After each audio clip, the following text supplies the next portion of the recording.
Thursday, March 19th at 5:30 p.m. If we could stand for the Pledge of Allegiance.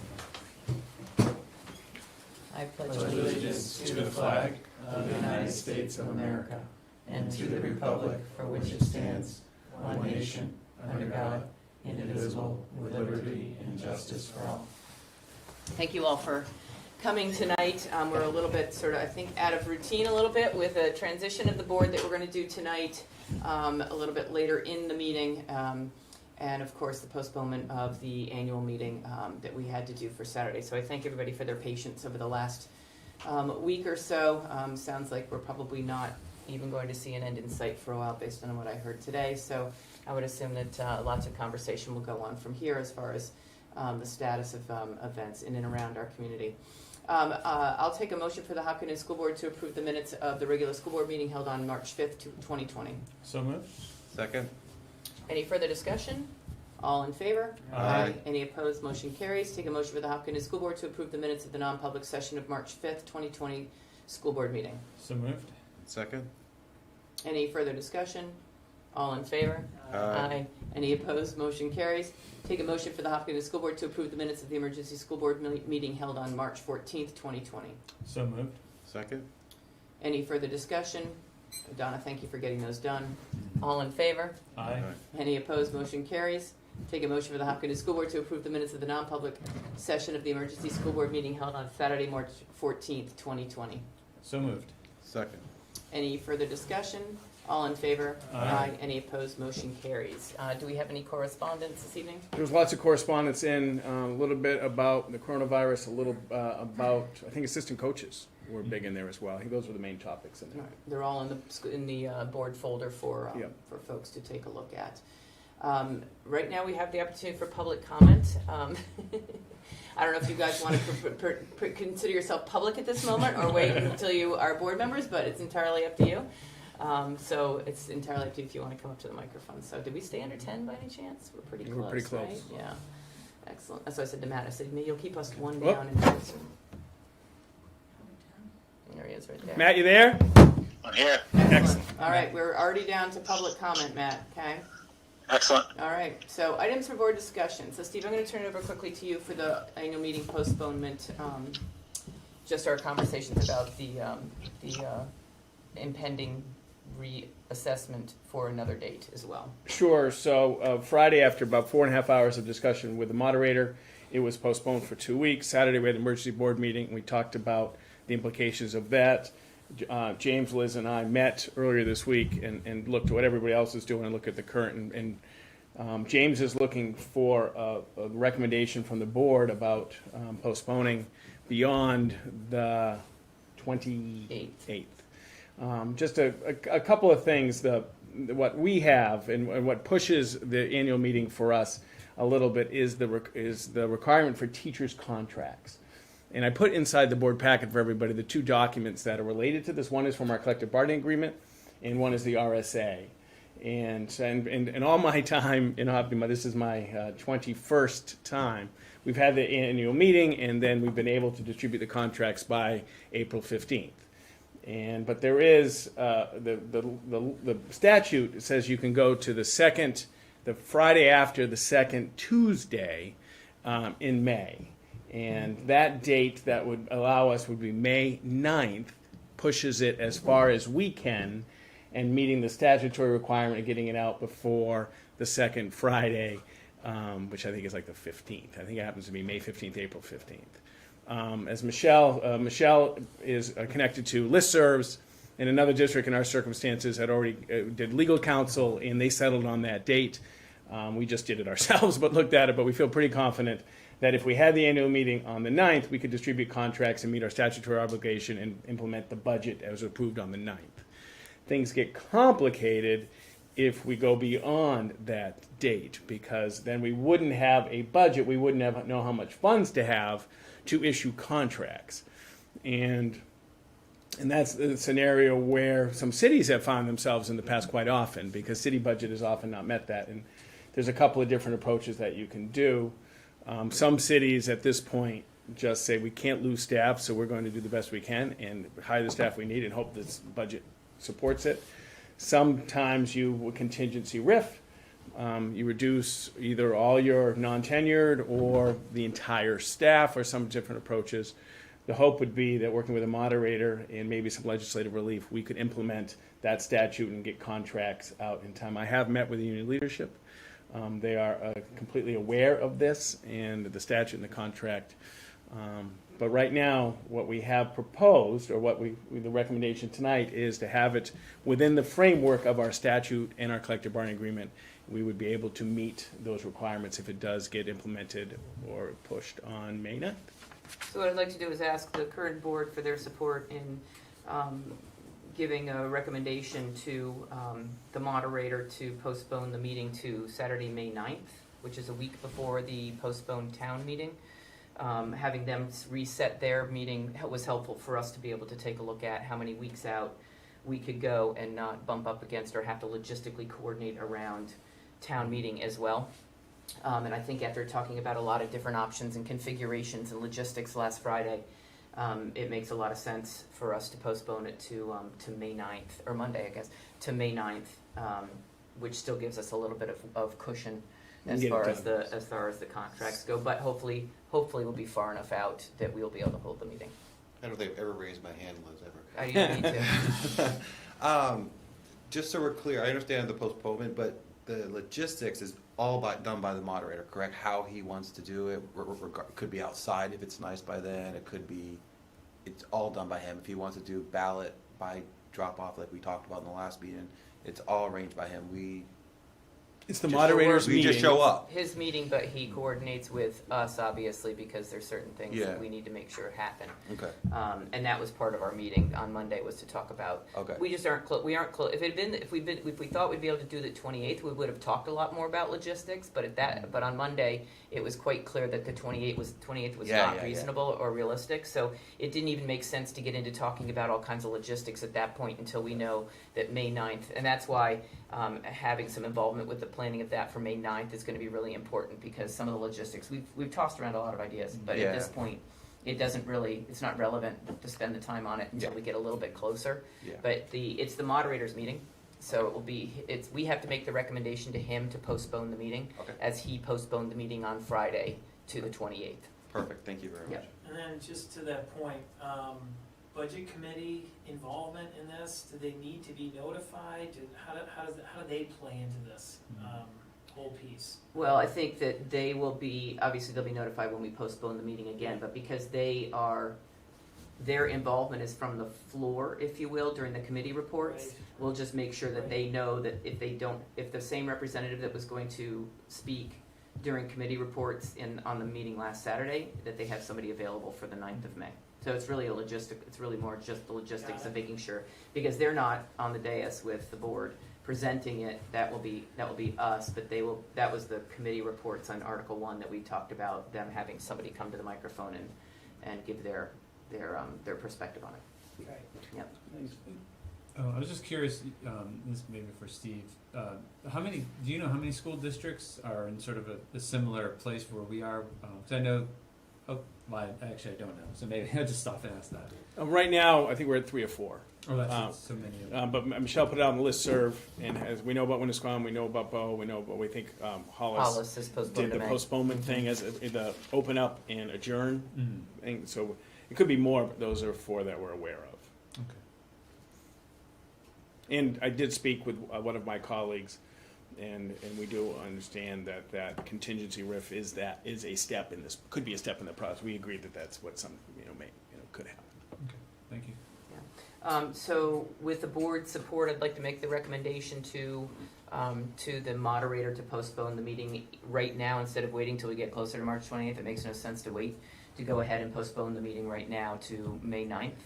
And then for there to be conversation and assessment as we get closer as to whether May 9th is going to be reasonable. And it's with the contingency that obviously if it gets pushed out again, that the board will have to make another recommendation to the moderator to extend it even further. So do I have the board's support to It make is that an action recommendation? item. It is, Do you okay, need perfect, a we'll vote on motion? it then. I would move that, looking for a motion. Yep, so, Well, I'll second it. um, Maybe we should Any- say it for the record if you want. yeah, I mean, I'll take a motion to make the recommendation to the moderator to postpone the annual school district meeting to May 9th, 2020. So moved. Second. Any further discussion? Matt, you okay? Yes, definitely agree. All right, all in favor? Aye. Any opposed? Motion carries. Great, thank you all. And we'll let the moderator know too that that has been, that's been determined. So, excellent. Next, the school board transition action items. I'm going to go ahead and take the lead on this a little bit, just with a little bit of preface. So there's been a lot of conversation or discussion about the transition of the school board, given the postponement of the meeting, transition of the current 1920 school board to the newly elected, and congratulations to all of you, newly elected school board of 2021. Typically, if the annual meeting had taken place on Saturday as scheduled, that would have been the outgoing board members' last responsibility to their commitment to the board and to the community. Given the fact with the postponement, if it had been March 28th, I think it would have been reasonable or feasible for those the three of us to stay on. But given the fact that we've just approved a postponement to May 9th, it doesn't make a lot of logical sense for the current board to stay on for an extra 40 days or so, or 45 days. So what we discussed was that the 1920 board members that are outgoing essentially resign tonight, and we'll install the new board members tonight, and with the caveat that the three board members who are outgoing from the 1920 school board will be intimately involved and will also present at the annual school district meeting on May 9th, just the way as if it had happened last Saturday. And I think that after discussions with Matt and Bill and Steve about this, it makes a lot of sense for the board who advocated and built and worked with the superintendent, the administrators on the budget and the negotiations and the other warrant articles for us to be able to be involved in presenting that to the community. Provides a lot of continuity, but also allows the new board to start to get to work as a team and build the dynamics that a new board needs to build right away. So I think that it makes a lot of sense for us to move forward on this one. So we're going to do this step by step. Steve, you're going to jump in if I miss a step, okay? Because it's a little logistically complicated. But so the first step that we're going to do is we're going to accept the resignation of Bill, and if that's okay, I'm going to read your resignation. Okay? All right. Members of the board, please let this letter serve as my resignation from the Hopkinton School Board effective Thursday, March 18th, 2020. This resignation is conditional upon all decisions related to the postponed annual school district meeting as well as the meeting itself be conducted by the 2019-20 board. This includes any decisions related to date, time, logistics, as well as presenting the warrant articles and being on the dais for district annual meeting. I'm committed to ensuring that the board that developed, presented, and advocated for this budget, teacher contract, Teamster contract, contingency, and trust articles see the process through to completion. Warm regards, Bill Chapin. Bill, would you like to add anything to that? I don't. I think you spoke well. From a not a formality sign, I think this is a great solution when you first presented this to me as a way to, get the new board in here as soon as possible, and then just still own up to, what we worked so hard on with the operating budget and the teacher's contract. So I don't have anything to add to that. Can I add very something? much for doing that. Please. Yeah, I just want to say thank you. I didn't have the opportunity to give my little shout out to you.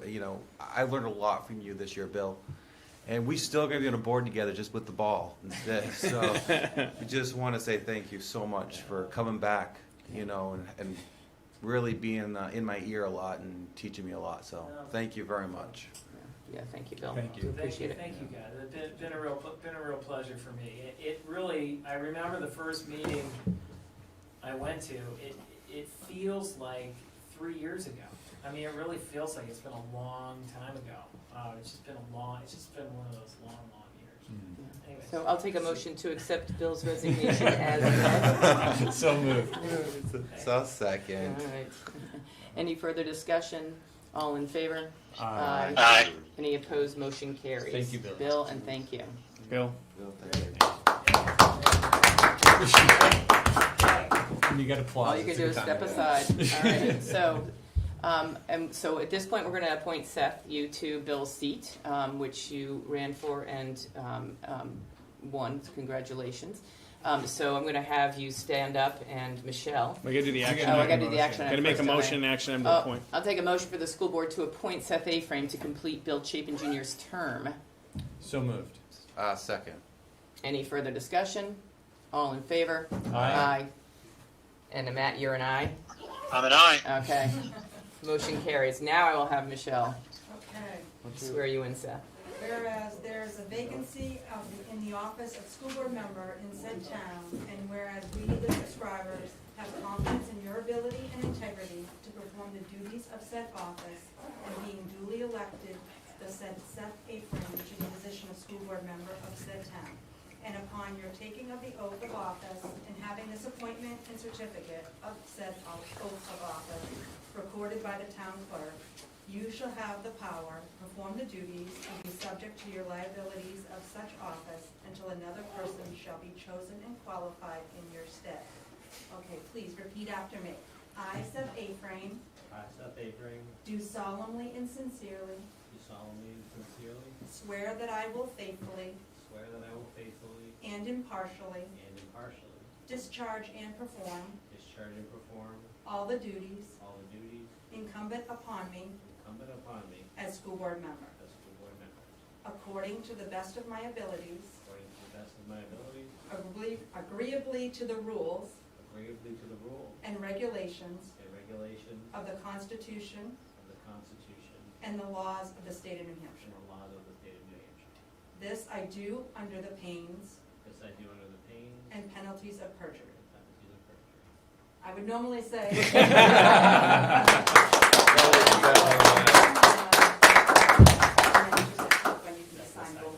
Okay. All right, Seth, you get to come up and take a seat. Magically, there's a name tag for you already. Magically. Welcome, welcome. You are now a voting member. Great honor. Matt, how you doing out there? Congratulations, buddy. Doing great. How are you, Steve? I'm doing okay, thanks. Thank you, Seth. Appreciate your service to the board and to the community. At this point, I'd like to read the resignation letter for Matt Belanger. You'll process through to completion. Warm regards, Matt Belanger. Matt, would you like to add anything to that?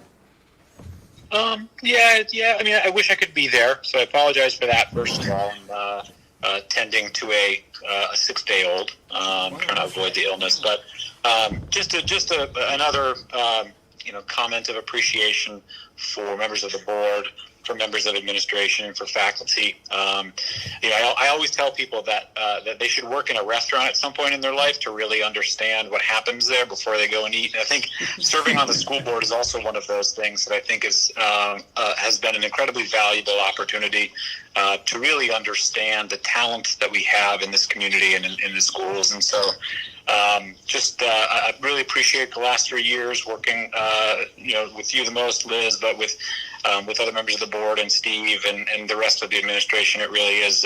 We are very, very lucky in this community to have the folks that we do volunteer and be in leadership roles. So that really is it. I've enjoyed the last 3 years and look forward to the new board continuing and kind of taking on some new energy and new momentum. So that's it. Thanks, Matt. Thanks, Matt. Appreciate Thank you it. for your service. Matt, thank you for everything, Matt. Deep appreciation. Thank you, Matthew. I'll take a motion for the Hopkinton School Board to accept the resignation of Matt Belanger as read. So moved. It's as hard. Okay, I'll say second. Any further discussion? Again, Matt, thank you Thank again you, for riding shotgun for the last year and always being there when we needed to have some additional perspective. I think your perspective is unique in that you do work in an educational environment, and I think that a lot of times what you see is different than maybe what we see down in the trenches sometimes. So I appreciate that value that you brought to the board. Thanks, Liz. A lot. So, and wish you guys the best in keeping that family healthy right now. Thank you. So I heard we're going to start dropping stuff by drones. That's what I heard. To people that need it. All in favor? Aye. Any opposed? Motion carries. Thank you again, Matt. Matt, I'm going to say goodbye, okay? Thanks, Matt. Okay, thank you. Take care of you. That was your first. Your voting record is stellar already. Stellar. All right, I will take a motion for the Hopkinton School Board to appoint Andrew Folsom, I'm sorry. Nope, wrong it's one, I'm Rob, sorry. yeah. My bad. I had it, it's my fault. Do you have it upside down? Oh, there you go, it's There right it is. there. I'll take a motion for the Hopkinton School Board to appoint Rob Nato to complete Matt Belanger's term. So moved. Thank you. Second. Second, there we go. All in favor? Aye. Any opposed? Motion carries. And now we'll ask Michelle to read the riot act. Whereas there is a vacancy in the office of school board member in said town, and whereas we, the subscribers, have confidence in your ability and integrity to perform the duties of said office, and being duly elected the said Rob Nato to the position of school board member of said town. And upon your taking of the oath of office and having this appointment and certificate of said office, oath of office, recorded by the town clerk, you shall have the power, perform the duties, and be subject to the liabilities of said office until another person shall be chosen and qualified in your stead. Please repeat after me. I, Rob Nato, I, Rob Nato, do solemnly and sincerely do solemnly and sincerely swear that I will faithfully swear that I will faithfully and impartially and impartially discharge and perform discharge and perform all the duties all the duties incumbent upon me incumbent upon me as school board member, as school board member, according to the best according to the best of my abilities, of my ability, agreeably to the rules agreeably to the rules and regulations and regulations of the Constitution of the Constitution and the laws of the state of New Hampshire. and of the laws of the state of New Hampshire. This I do This I do under the pains and penalties under the pains and penalties of perjury. of perjury. Congratulations.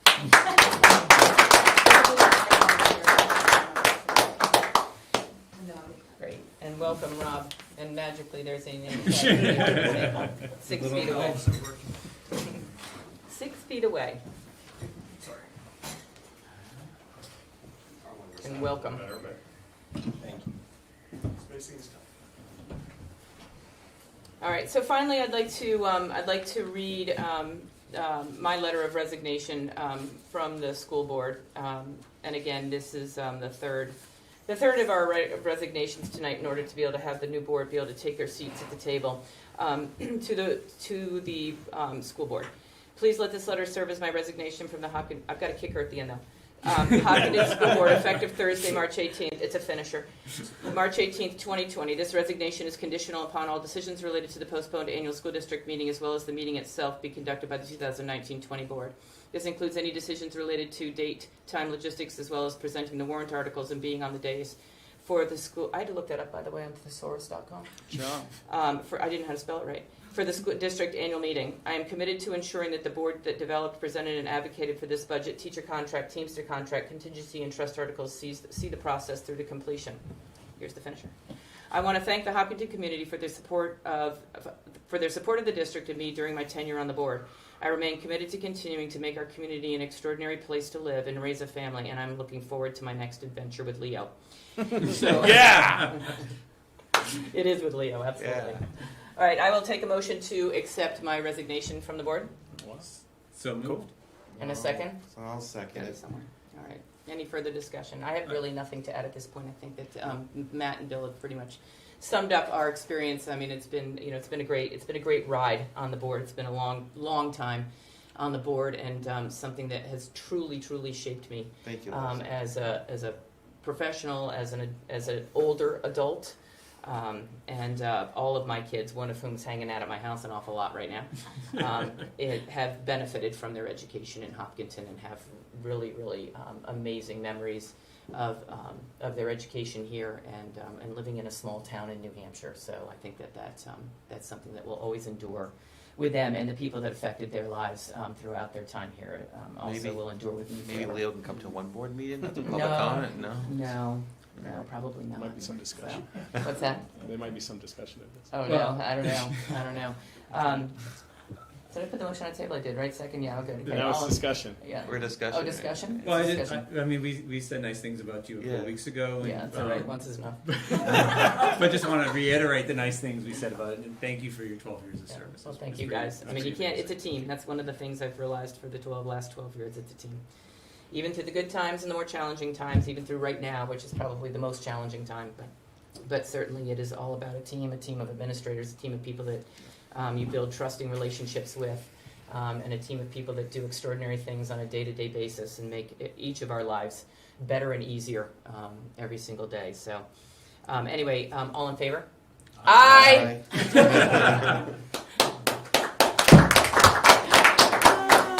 All right, so at this point, I take a motion to appoint Andrea Folsom to complete my... You've resigned from the Oh, board. I can't. I should have done it beforehand, right? You couldn't, the position wasn't open. So who's going to make the motion? One of these guys? One of these guys. Okay. We got a full board here. I'll make the I'm gonna give motion those to you in case you that need the Thank you, Hopkinton appreciate it. School Board appoint Andrea Folsom to complete Liz Durant's term. No, Mrs. Folsom will be sworn in after the, yeah, okay, You don't need that. yeah. Second. Okay, all in favor? It's good Aye. practice. Yeah. Exactly. All right, whereas there is a vacancy in the office of school board member in said town, and whereas we, the subscribers, have confidence in your ability and integrity to perform the duties of said office, and being duly elected, thus Andrea Folsom to the position of school board member of said town. And upon your taking the oath of office and having this appointment and certificate of said oath of office recorded by the town clerk, you shall have the power, perform the duties, and be subject to the liabilities of such office until another person shall be chosen and qualified in your stead. Please repeat after me. I, Andrea Folsom, I, Andrea Folsom, do solemnly and sincerely do solemnly and sincerely swear that I will faithfully swear that I will faithfully and impartially and impartially discharge and perform discharge and perform all the duties all the duties incumbent upon me incumbent upon me as school board member, as school board member, according to the best according to the best of my of abilities, my abilities, agreeably to the rules agreeably to the rules and and regulations regulations of the Constitution of the Constitution and the laws of the state of New Hampshire. and the laws of the state of New Hampshire. This I do This I do under the pains under the pains and penalties of perjury. and penalties of perjury. Congratulations.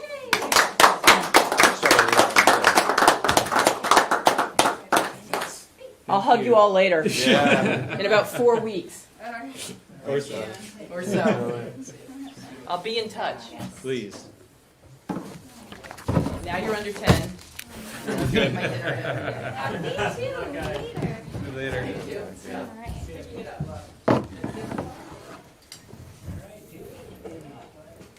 Go find a bar somewhere. They deliver, right? Well, you can drink while you wait for your food, they can just cook it slow, Yeah. that's what they can do. Doesn't sound good. Well, now we're on to part 2 of the agenda, and just as your superintendent of schools, I appreciate the transition. I appreciate as we begin the next iteration of this journey. And as Neil and I talk about this meeting, where we can actually start the meeting. So the first act is I do as superintendent, because there is no board chair right now. It's my responsibility to open the meeting, but the meeting has been opened. But we'll go to 8, election of board officers. So I would like to put out there, is there a nomination for the chair of the Hopkinton School Board? There is a nomination for the chair of the Hopkins School Board. I would like to nominate Jim O'Brien as chair. Thank you. Is there a second? I'll second. And any discussion? Thank you. You sure about that? All those in favor? Aye. Opposed? Okay, then I've done it. See, it's You all did a in. great Again, job. That's it. That's it. And Jim, you can take it from here. All right. Well, thank you, everyone. It's going to be an interesting year, Good. to say the least.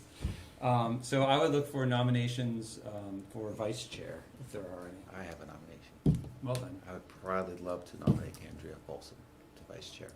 I second that nomination. Any discussion? Seeing none. All those in favor? Aye. Aye. Anybody opposed? Congratulations. Thanks. All right. So we'll go on to item 2.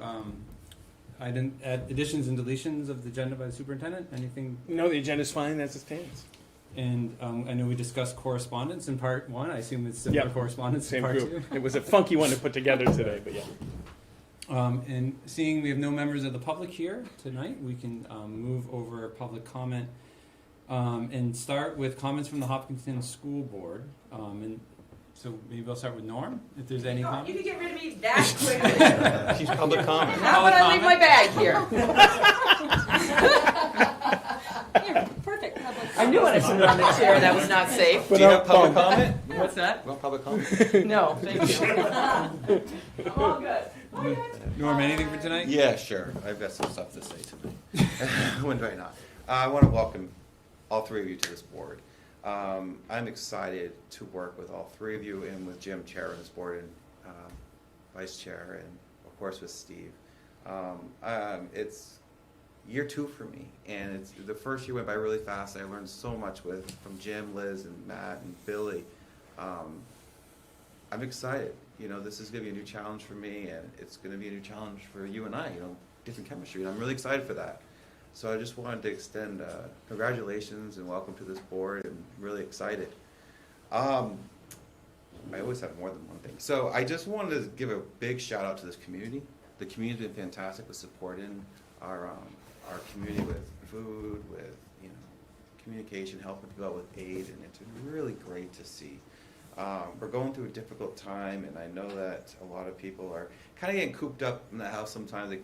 More people are out. I went for an 8-mile run yesterday, and there's people playing lacrosse in the backyard having fun, and it was great to see that energy of new things. And bumped into Susan Colbert. We kept our 6 feet distance. It was great to see her. But I just wanted to give a shout out, to Jenny Kravitz with her food that she's doing with people, and all the other people trying to make this community happy and thoughtful. Last thing is I want to say thank you to all 3 locations today for pickup for our kids for distance learning. Everything went really smooth, and no traffic jams, and we got everything home, and everything looked really good and in order. So I wanted to say thank you for the great communication from our teachers, and Steve, thank you for having everything in good order for us to start this process. Thanks, Norm. Seth, anything? I'm pleased to have this opportunity to get involved in helping the town. I've been involved in sort of other sorts of civic activities, but I'm pleased to do this one. Especially pleased, although I'm taking Billy's seat. This was originally Aviva Nestler's seat, a close friend of mine. I'm quite honored to fill out the last year of her term. And I agree with what Norm said. These are going to be particularly difficult times, and I think that it's an interesting time to come into this position, but I think one of the most important things is to remain supportive, because not every decision we're going to make here in completely uncharted territories is going to be correct. Not everything that every teacher does is going to be correct. We can't expect that, and I think it's just very important that we keep the big picture in mind, which is to be supportive, that everyone is doing their best at every time in a totally unprecedented situation. Well said. Thank you. Rob? I'd like to thank Andrea and Dulcie, who's not here, and Matt and the folks who put on the forums during the run-up to the election. I thought that was a great process. We shared a lot of ideas. People had asked questions, people who asked to meet. For me, this is sort of full circle in terms of my career and education, and I'm looking forward to the challenges, and hopefully can be contributing to the board in a positive way. Thank you all. Thank you. Thank you. Yeah, I'm excited to be here as well. And just sort of to echo Norm's, it was fantastic to drive through both Maple Street and Harold Martin today, roll down the windows and let my kids say the goodbye to their teachers that they hadn't gotten to say last Friday. So that was really great for them. It was hopefully great for the teachers. And it was delightful. It was my first time out in several days. So it was nice to see friendly faces. So I would just add a welcome and thank you, I think, to the 3 new members. And these are really challenging, difficult times, and I think this also shows sort of what a great town Hopkinton is. We had a great transition from an old board to a new board. 3 great members who've done a ton of service going off the board, with I think 3 great members coming onto the board that are ready to roll up their sleeves and get to work. And so I just want to say thank you and just recognize that volunteer service is really important, and it's wonderful to see how it happens here in the local community in such a profound way, in such a difficult time too. So thanks for stepping up. Really appreciate it. So I see we have nothing under presentations and staff reports, so we'll move past that and start with items for board discussion. And Steve, I know you probably have a lot to report here on school district operations, considering just a week ago, Right. meeting was canceled, and then on Saturday the emergency meeting in which we postponed school for 3 days, which then led to the governor's postponement of school. So it would be great if you could catch us up on where we are, where you are, and how really, I think to me, how important, like how are all the staff feeling, and how is that going? Because that's as important as getting, as Norm said, the work out to the kids. But I think how staff are feeling is really important. No, absolutely. And as I've tried to write to the community, I truly admire the leadership team, all the custodians, all the support staff, all the teachers. It's been an incredible positive attitude and look at things differently. Every meeting I've had, it's always been how do we solve problems. It's really been a real spirit of collaboration and tremendous hard work from our tech. I talked to Frank and Mike and Matt. I think we put out 128 devices for people to support. Did that very quickly. It's interesting how fast it moved, because a couple weeks ago I had moved a PD day 2 weeks, didn't anticipate, right? We were a little bit ahead of it. And then the annual meeting, and then we were Saturday, I think at 12:30, I did an all-call. We're going to have school Monday, Tuesday. I mean, we're going to have training Monday, Tuesday, then all of a sudden at noon on Sunday. So everybody is dealing with this very quickly. We did have some infrastructure in place. We did have the approach that we took was a task force. People from different constituencies in our group come together to brainstorm, work together, and then meet with the leadership team. So we had that in place for a Tuesday meeting anyway. So they met Monday morning, 2.5 hours. Then they met again Tuesday, 2.5 hours, ironing out platforms, ironing out how we're going to, what is it going to be asynchronous? Is it going to be synchronous? What kind of schedule? Everybody was really working together to solve problems, and I really appreciate that. And while that was going on, I sent an email out to the teachers and staff. What questions do you have? And kept a running total of questions. So we created just a resource. Questions about, we're going to talk about tonight about some pay, questions about how does it work, how are we going to do support, can we get more copiers, so we had probably 150 questions answered through the task force, through me, through the leadership team as a resource. And so that's how we tried to get as much information out. One thing that was really impressive is the amount of shared professional learning.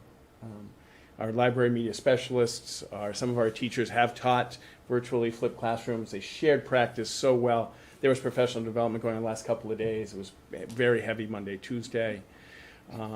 So that's all the instruction piece. And then Becky, and how do we provide support services through the online environment, through the Google Classroom, and how we had a lot of meeting with Nancy and Ann, the presidents of Hopkinton Educational Support Staff, and how we do it. We'll talk more about that as we get closer. But that's certainly, New Hampshire has a lot of collaboration. Becky's on the listservs, and they had regional meetings. I've had regional meetings. So I think there's a good, good core of people trying to solve that. But that was a piece of what we're doing. And then we also went right into food service. How do we make sure those who are, just have food insecurity, how can we make sure we do that? Michelle met with Tracy. We met with Tracy, directors, how we do it. Those were our key pieces. And as a couple of lines that really resonated with me, we were basically opening a school without August, first day of school. And as Rebecca Gagnon said, we're opening new schools. On Monday, there'll be new schools. So it was really exciting. It's going to come ups and downs. I did talk, we're trying to be nimble. We're trying to evaluate and change on the fly. Some of the things, as Seth, as you said, won't work. Some will work really well. A lot of safety nets are being created about contact with parents and kids. We're worried about kids dropping off. If they don't have the resilience, if the device doesn't work real well, or if they can't get in. So we're trying to create safety nets, a lot of contact with people. We're working on mass mailing, snail mail to we want to catch everyone. We're not sure that everyone is on our email lists and on our systems and on our all calls. So we're working on a mass mailing. We want to catch them.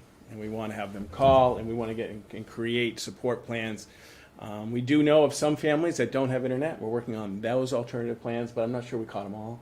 So we're going to send a bulk mailing to every single household, hopefully in the next couple of days. We're drafting it, want to make sure every resource is available.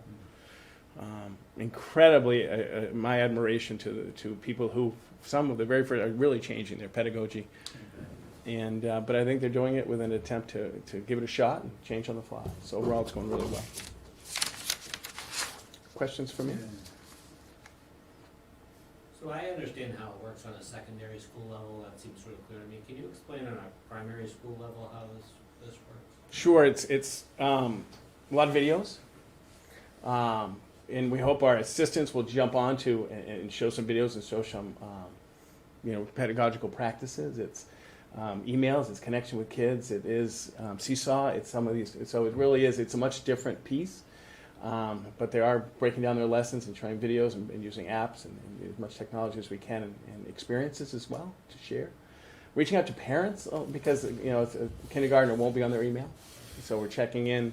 Our litmus test, if we were checking in with them daily, then we still want to check in with them daily. They've really embraced it, and Michelle Marino has done a lot of professional development for elementary, but it'd be interesting to watch it in action. Any questions?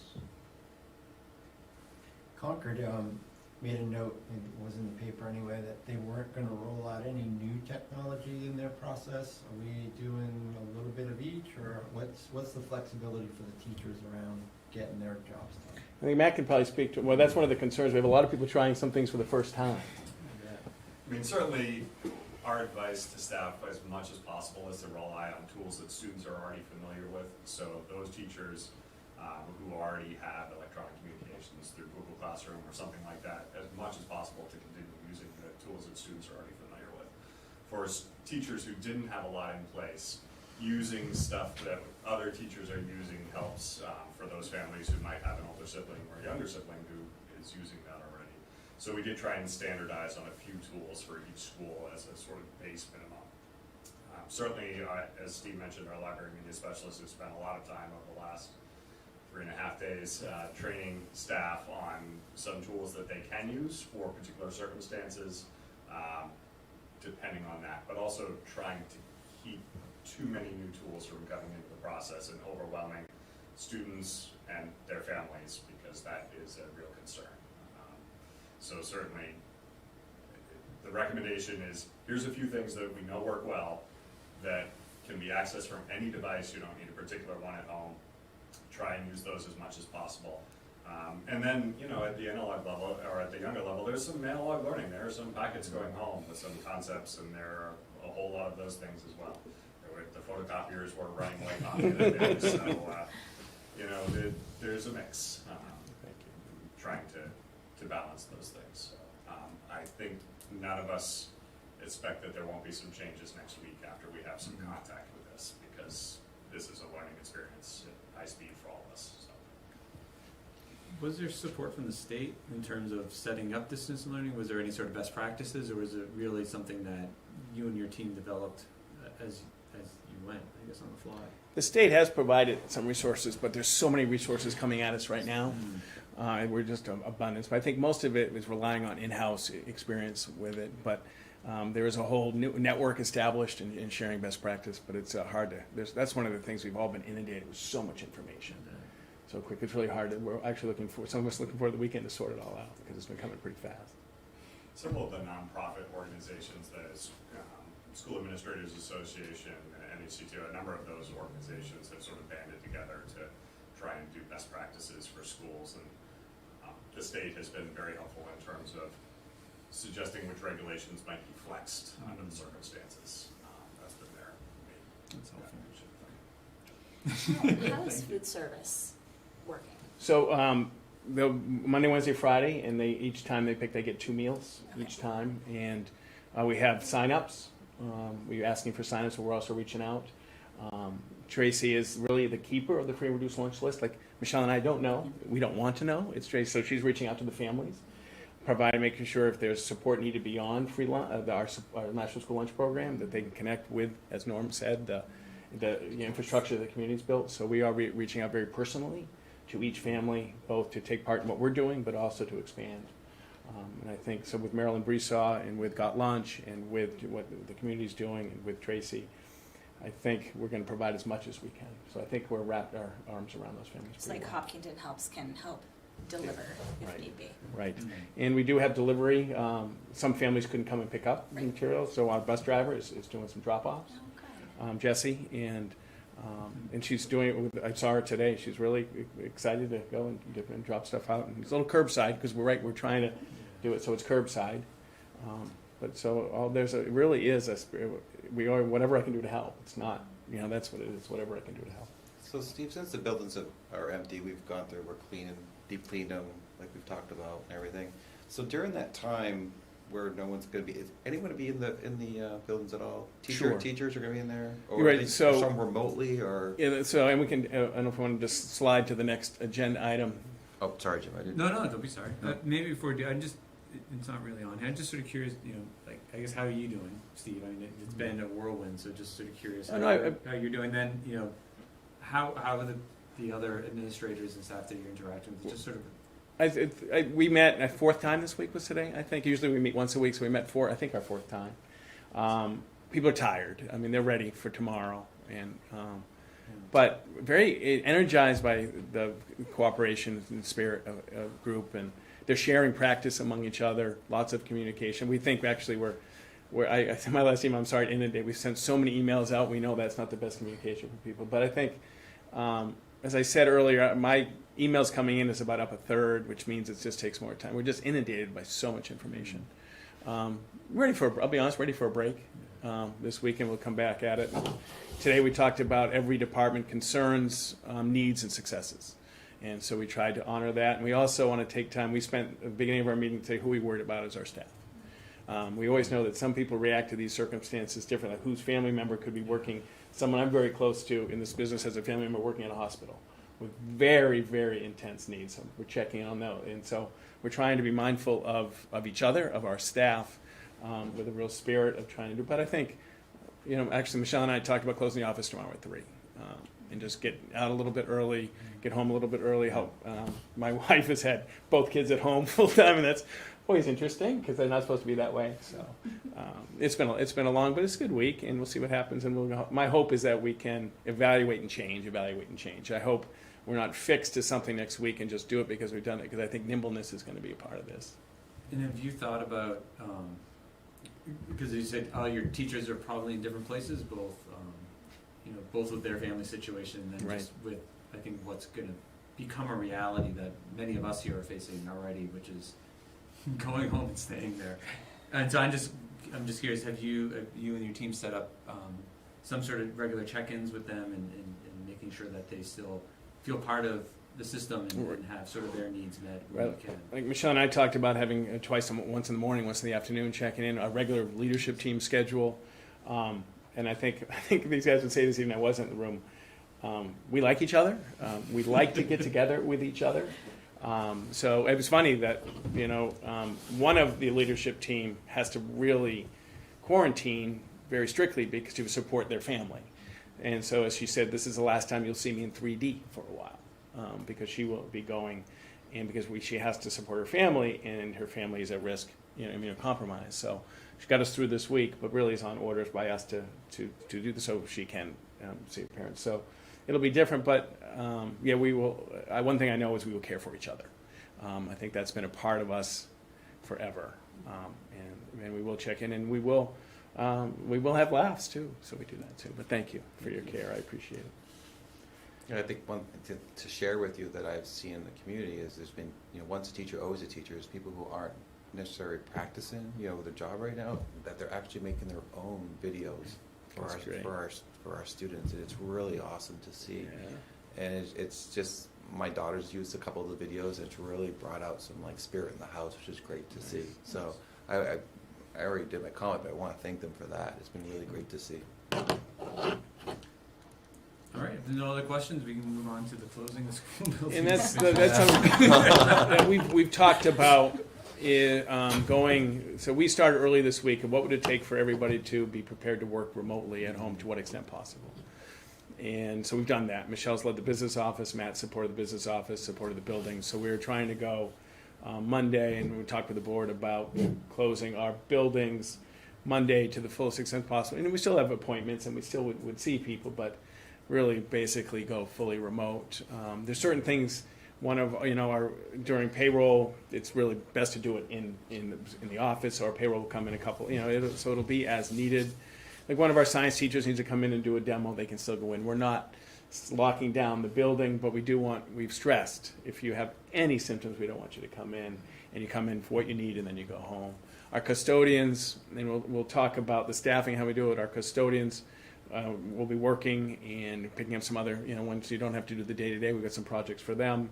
But so there'll be custodians. We have to check mail every day. We have to do POs. We have to pay accounts payable.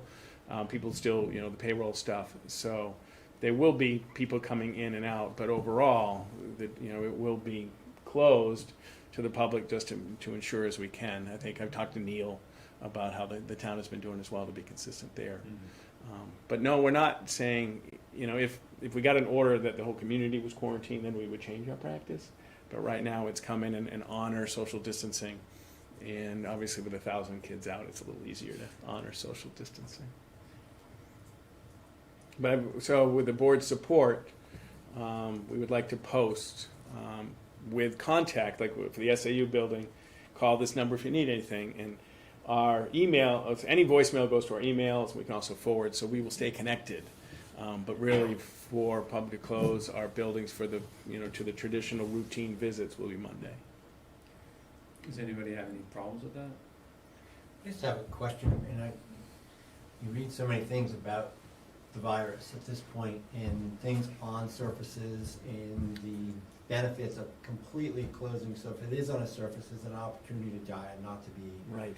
So, how does that fit into this? If buildings are closed for 5 days, do we then cross that threshold and we know that building is secure and safe? If it was there, it's gone. What we've heard, service for 3 days, and then I would like to communicate if we're coming into a science, so we clean it, afterwards. We don't expect a lot of coming in, but there is some. Our school psychologist really doesn't want to scan reports. Wants to use the hard copy, come in, write his reports.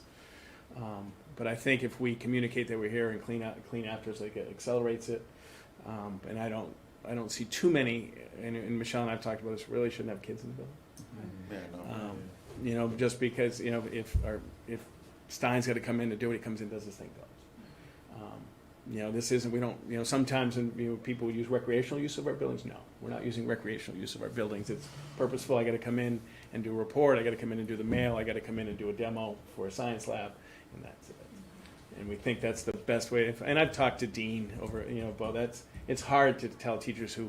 I think this was Matt's points at one of our meetings. Their whole support is their science lab, and to take that away, you can't really take everything home. But I think building all this repertoire of materials will help us as well. But I think we're okay. Purposeful, deliberate, what's needed.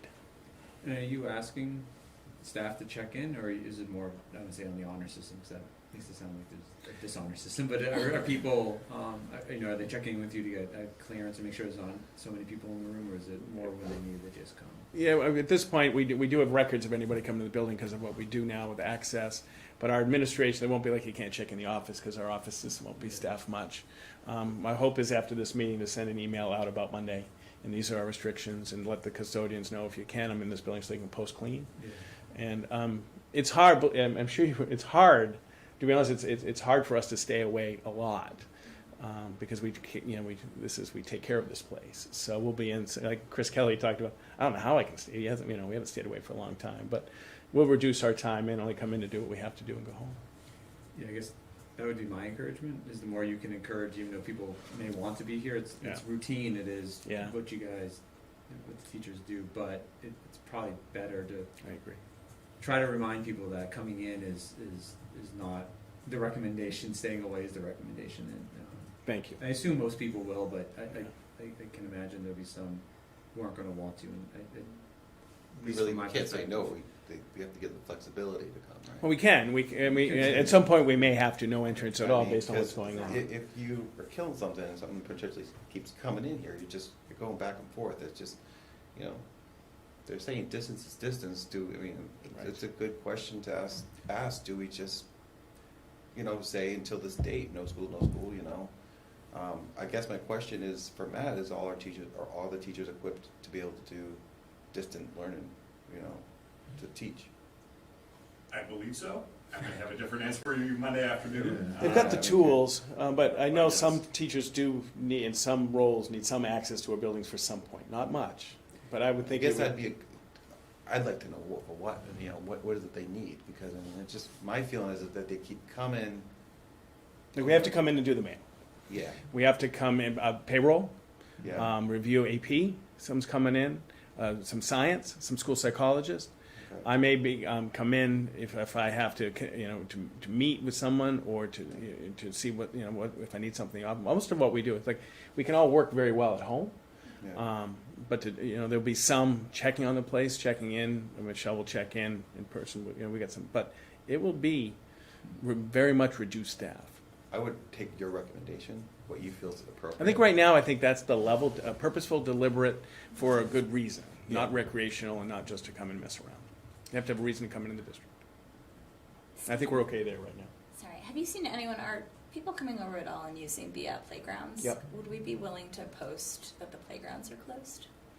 I don't know if that's under our purview or not, but I did see some the other day on the beautiful day.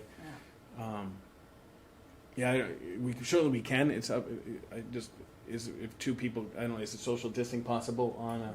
Touching everything. Yeah, Surfaces piece Yeah. again. we can. Yeah.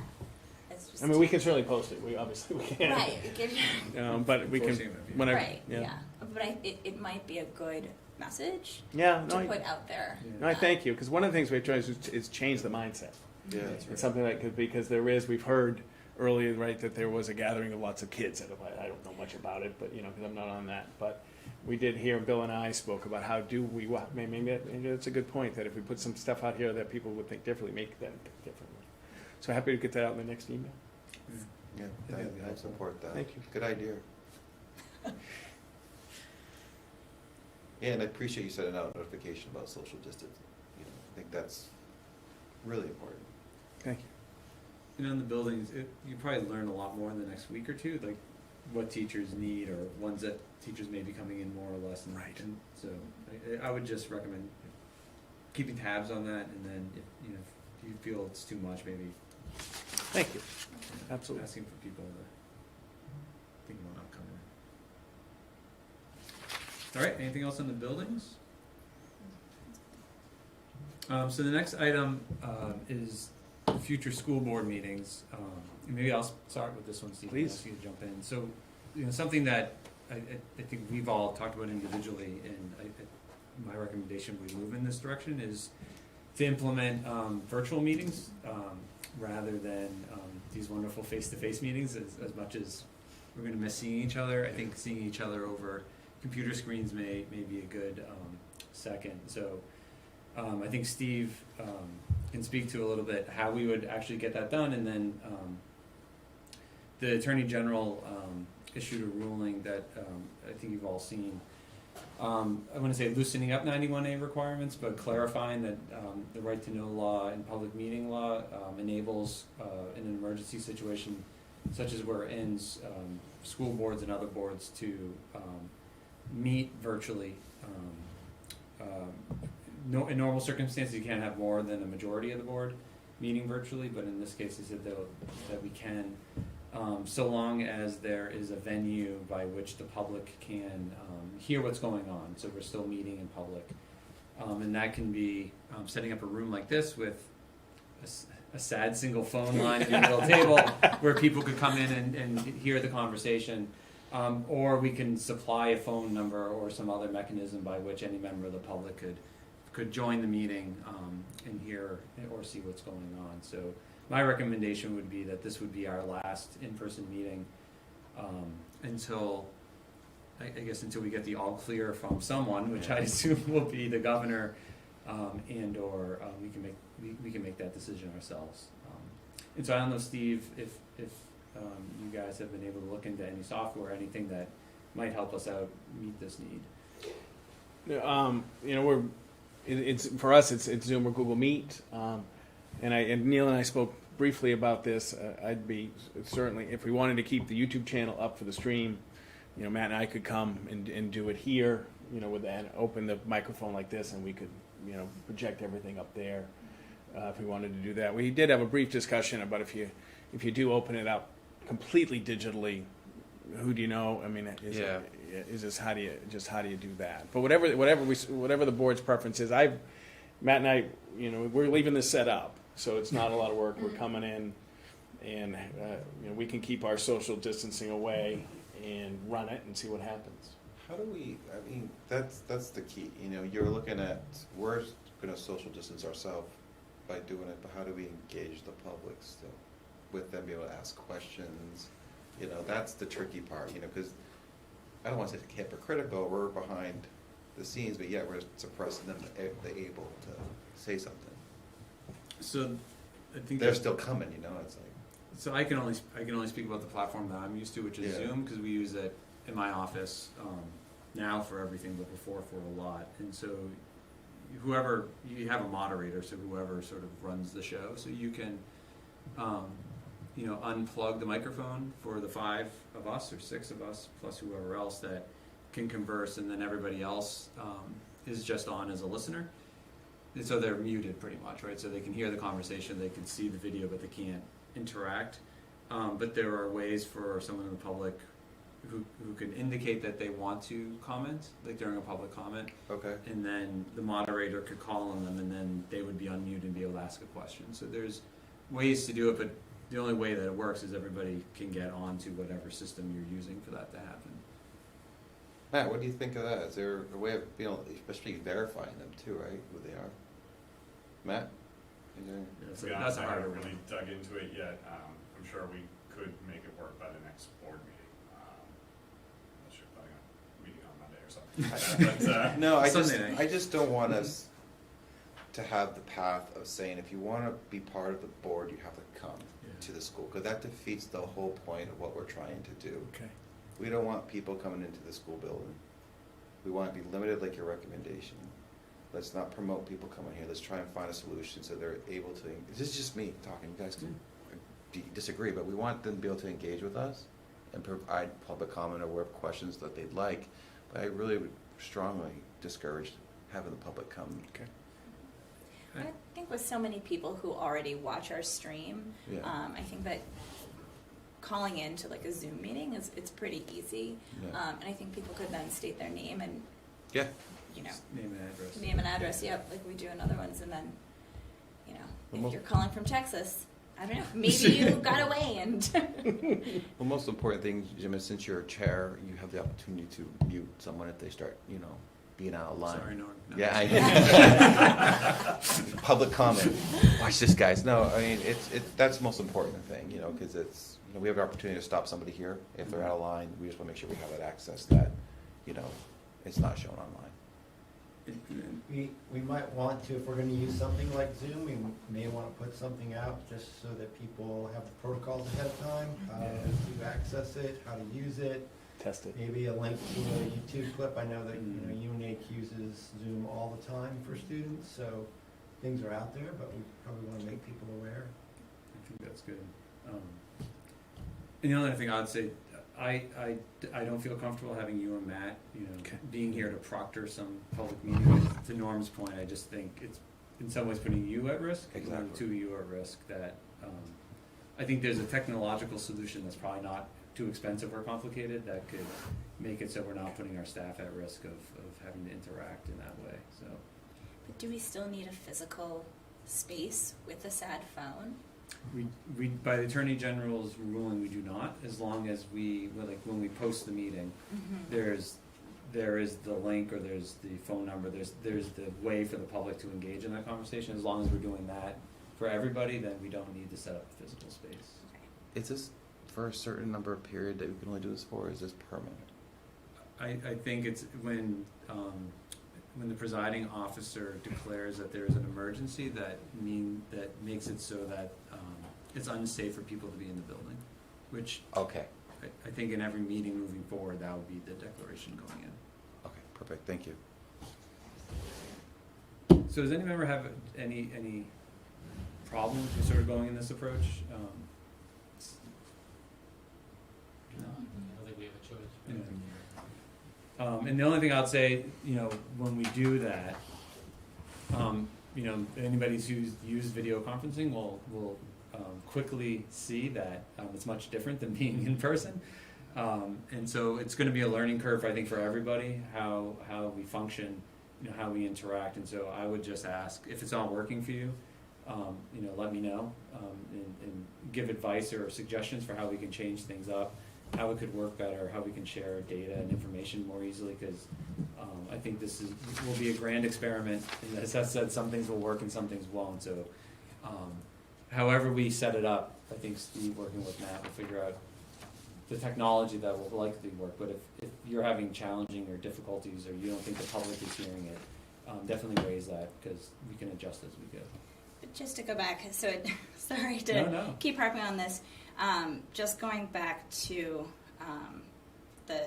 what they put out, it says if all members are participating electronically, then the public body must still provide a physical location to allow for public access to the meeting. In addition to providing the physical access, they could also provide the public with a call-in number for meetings that are conducted entirely by telephone. So I read it as we still need to have some space where people could technically, physically come. It's under number 4 I see that. in the memorandum. So I'd be a stickler for the rules. Which one?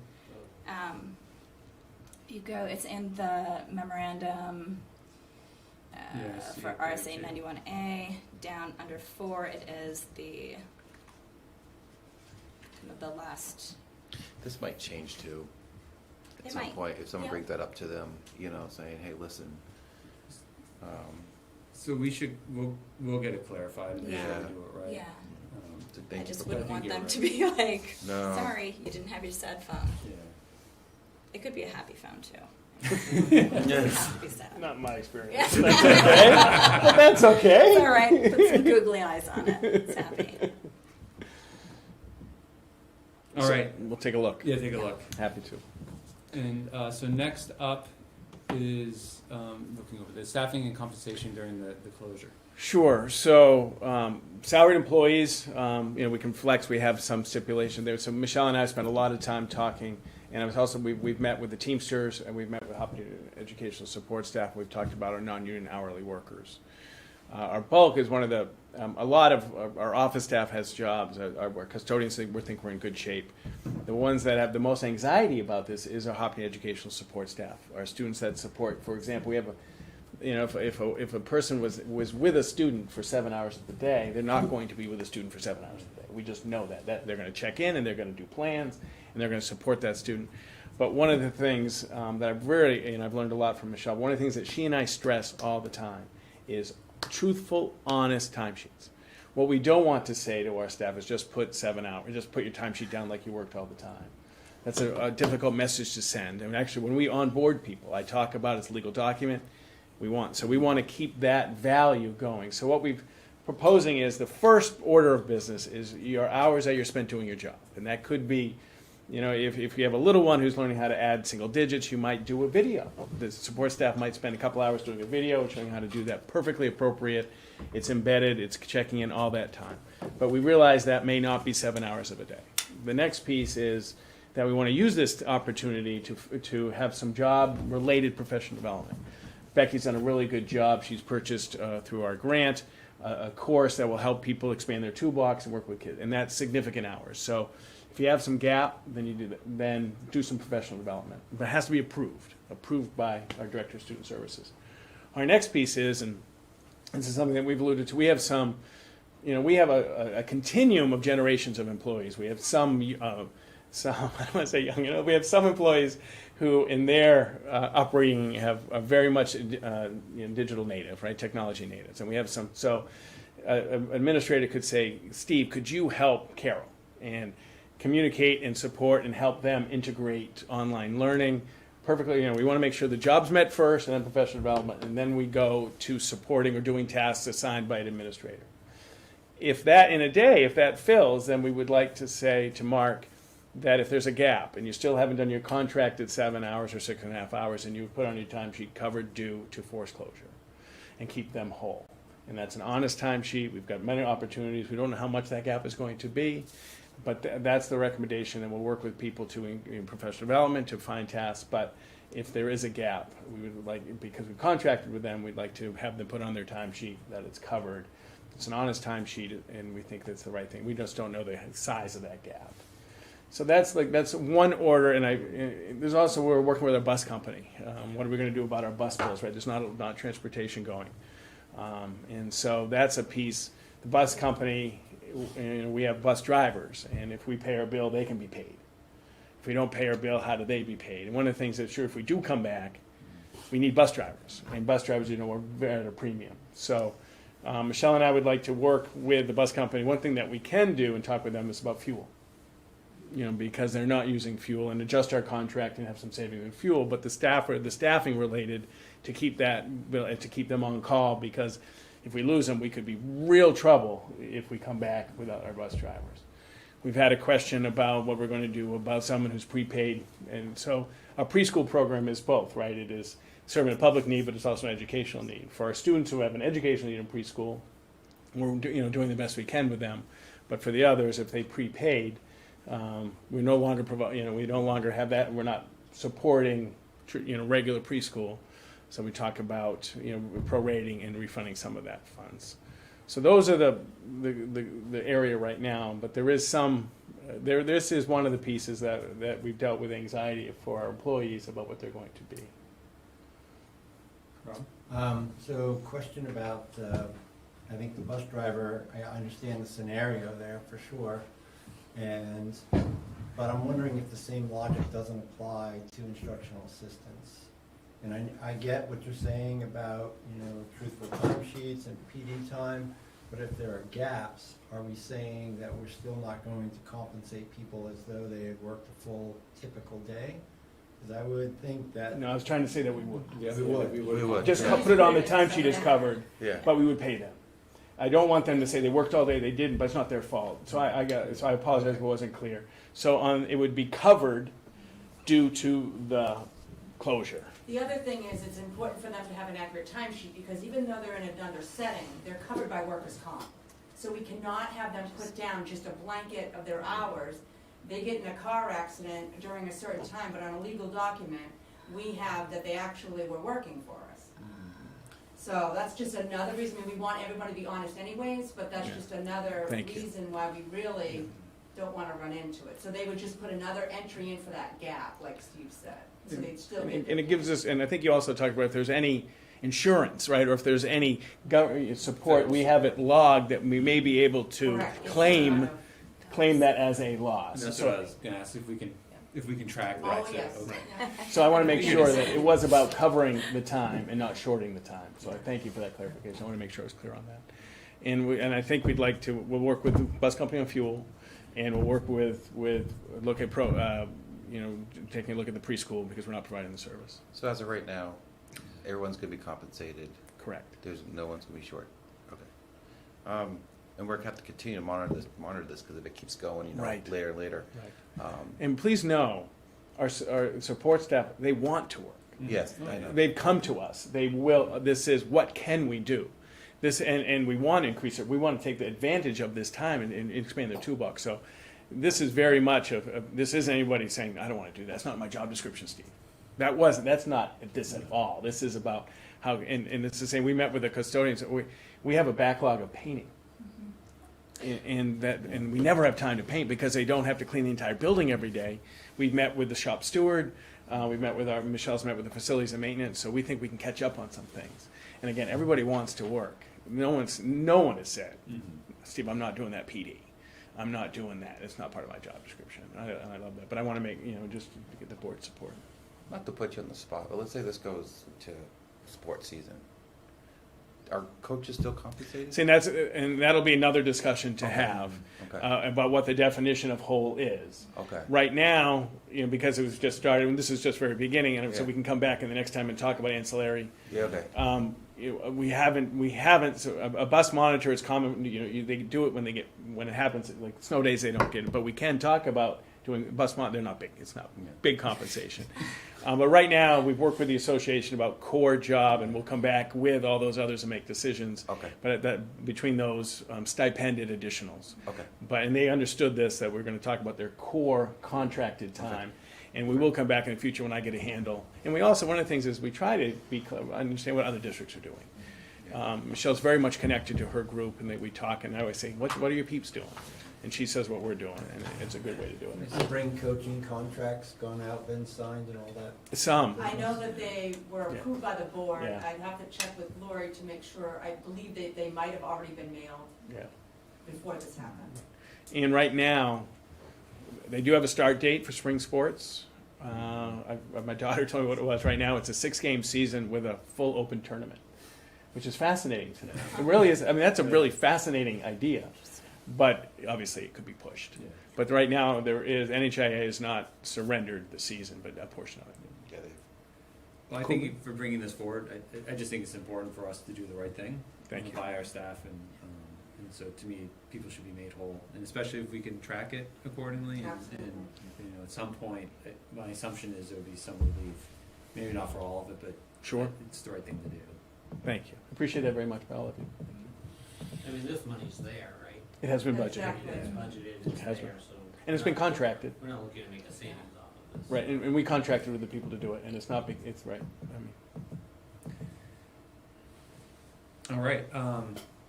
So B, school board business. I guess that's us. So we have designated signers of the manifest and backup. And Steve, I don't know if you just want to explain briefly just what those two items are. sure. So the only way bills get paid is the board signs off. And we actually, what we'll talk about typically are the primary signers of the manifest with the action item are board chair and vice chair. And we would talk about that. We'll scan it to you, and you would follow it with an email. And me too. They'd scan it. So I sign it, you sign it, and the board chair, vice chair, and Karen, and Mr. They'd have on file would be our email authorization of the manifest. Unless you had some kind of signature document thing that you could actually edit the PDF. well, that eliminates last year. What's That's that? another option, but a lot of people don't have that, so then an email is fine. Okay. Until we get into a different time. And then go if- back to us visiting each other and. Yeah. And if the board chair and vice chair were not available, then we usually say anybody on the board can sign a manifest, because we like to do that expeditiously, because people really like to be paid on time. And so if something you went away, weren't accessible to email, we just send it to somebody else. You review it, and it gets signed by the treasurer as well. That's Doesn't get released until the treasurer signs.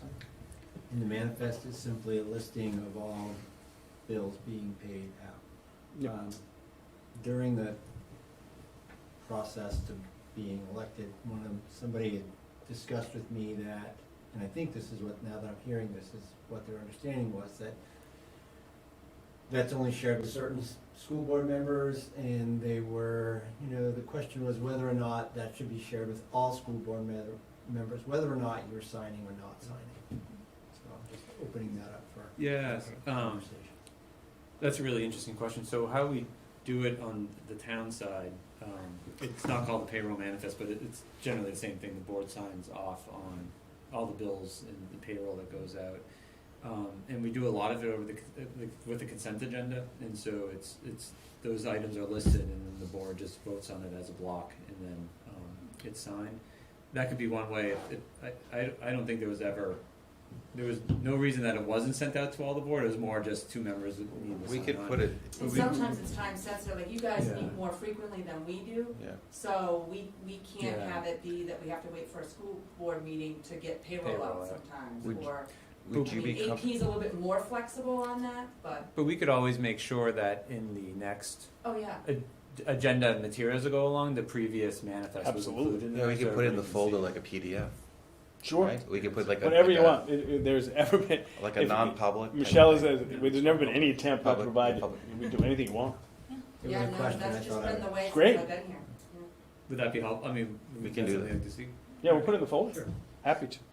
So I'll do that. So if everybody's okay, if everybody's okay with Andrea and I being the manifest signers, and then we'll just ensure that there's a copy along with each packet. And so if there's any items that you see that you want to discuss or bring off, that would be how we do it. Great. All right, cool. Great. So the next item is, so in the packet was sent committees. There they are. And so these are the committees that I think we've, at least that I'm familiar with, that we've had my 2 years, and I'm sure they go back even further on the board. And I know tonight there shows an action item on budget committee, but I'm wondering if we want to put that off.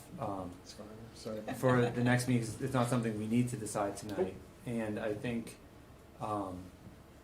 we haven't had much of a discussion who might want to be on what, so this might be a good opportunity to take this home from homework between now and our next meeting. Think about what committees you might be interested in, and then I had some ideas for potential. They're not really additional committees. Well, one's, I guess, an additional committee.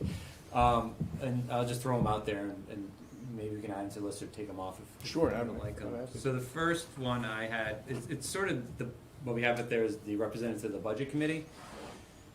But I've been on the budget committee now twice on the school board, and then I was on the budget committee once a while ago for the select board, and I know from firsthand experience, it's no one ever really raises their hand and says, I want to be on the budget committee, except for Norm, mostly because it's a bear of a committee. It's a lot of work. It's a bear of a committee. It's really important.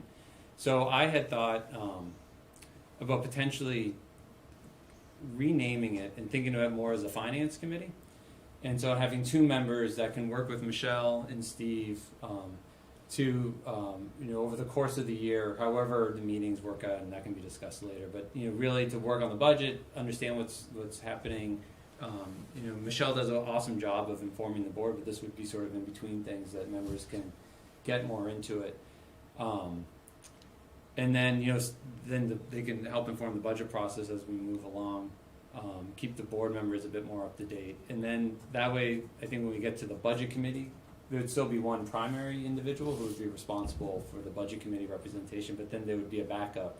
That would be, we've had a backup in the past, but this would, I would say, be a real backup. It would be a real pinch hitter in this case, because they would be in the budget throughout the course of the year. And anyway, so that was one idea, and then the Can I ask a quick question? Oh yeah, please. So would the budget committee rep be on that committee too? Yep, Okay. It would be the budget committee rep, And one that's, other member. Okay, that's good. Okay, And because that way they can go. It'd be They can step perfect. in. Okay.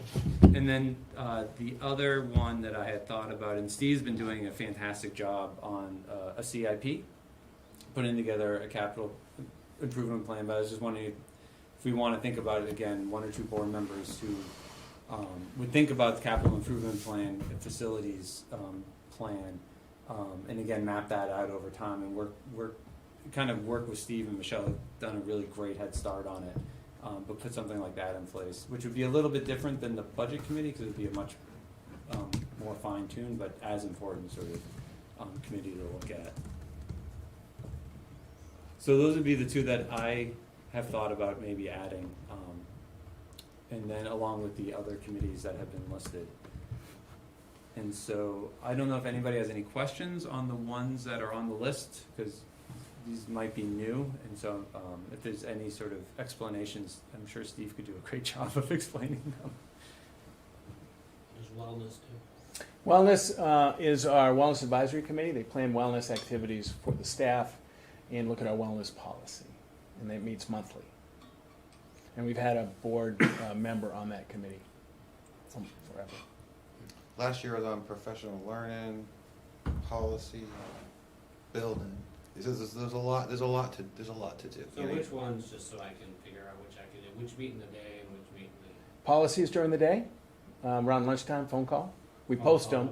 Yep, policy was very effective this year. We did a call-in and and access to the Google Drive. HA Sick Bank is honestly typically by email, unless there's something complicated. Some of it is pro forma so that's easy. Professional learning is at 3 o'clock, at 3:15 once a month. Building committee once a month, 4:30. Right? That's right. 4:30. Negotiations is that schedule is set with the association. The only one that for me is So something to get moving on it sooner than the others is the policy committee. So we had a federal audit of our policies, of our use of federal funds, and we have 4 policies that we're required to revise. And it was before all this stuff, but I had to set a timeline to get that done. And so I think we can probably get an extension, but it was 45 days, and I put together a calendar for them to do those 4 policies, because they expect that to be done relatively soon. When you say relatively soon, if we made the decision at our next meeting, That'd be fine. Is that okay? Yeah, I might have to double up a couple of them over the 3 meetings, but yeah, we could get it done by the next meeting. I want to support you on the committee for 2 members to work with the budget process with Michelle and Steve. Yeah, I think that is something that is overdue. I think that would help this district significantly. I've mentioned to you, it'd be an honor to serve on the budget committee. I literally love giving back to this town and to be able to represent this board. I was there for the whole process last year to learn from you.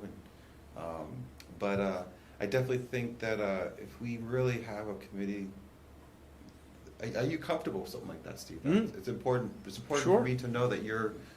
No, I think it'd be great. I think it's, especially the feedback that we got last year, it is an arduous process. We know Yeah. it's going to be an arduous process, that we can dig in and absolutely report back regularly. Absolutely.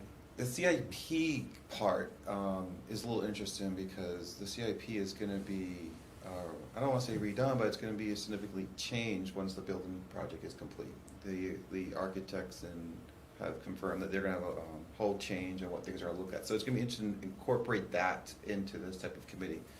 I guess where I'm a little concerned about, with these 2 board members then represent Steve at its meeting at the town hall with the actual town CIP, because we report our stuff to them, correct? Yeah, and I guess I haven't thought that far ahead.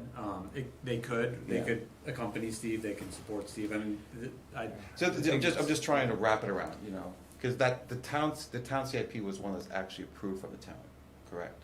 At a specific meeting. The CIP committee recommends back to the board changes, but it's not.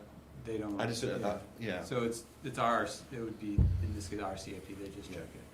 What I'll do is I'll send out because I looked just what other districts had, and I stole some language. I know I probably shouldn't do that in a school setting, but I copied some of the language from other districts. So I'll send that around to everybody, and we can put it on the Google Drive. And then when we get back at our next meeting, we can, I think, kick those around and see if that's something we want to do or not.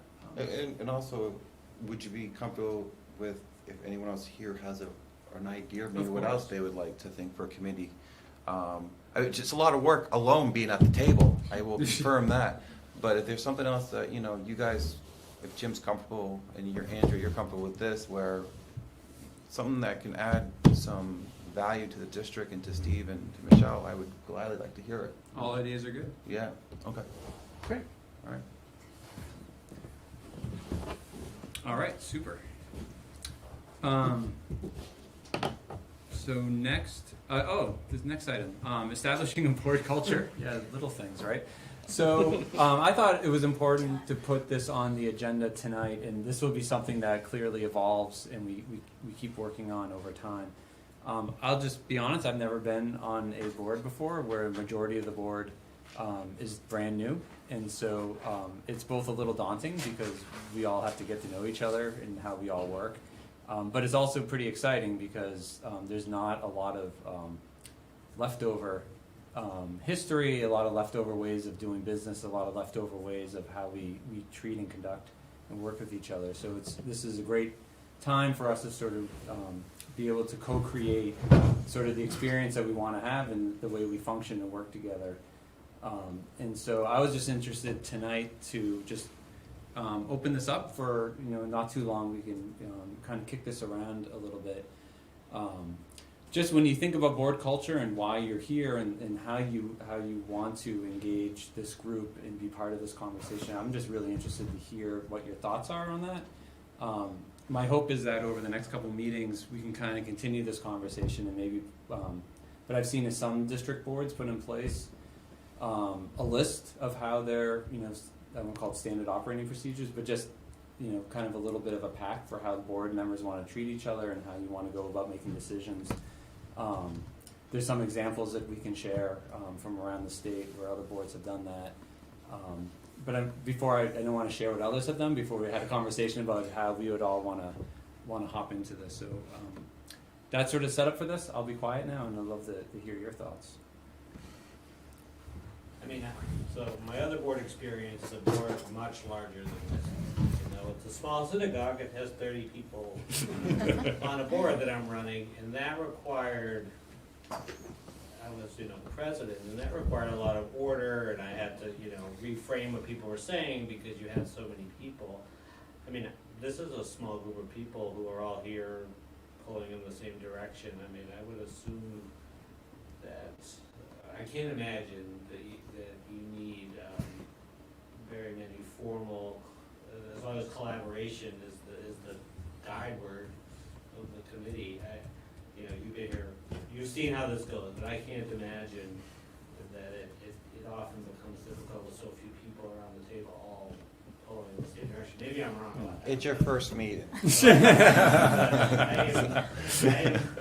don't know, I'm sort of thinking we're all sort of on the same, I mean, we may disagree on issues, but we're all pulling in the same direction, which, to me, so few people makes the challenge seem, at my first meeting, less daunting than other meetings I've been at when you're dealing with this topic. So, my concerns are, I wouldn't necessarily want, until we see we need it, formal rules about how we behave. I mean, maybe if we find we don't behave, that we should consider that, but I don't know that we need that off the top.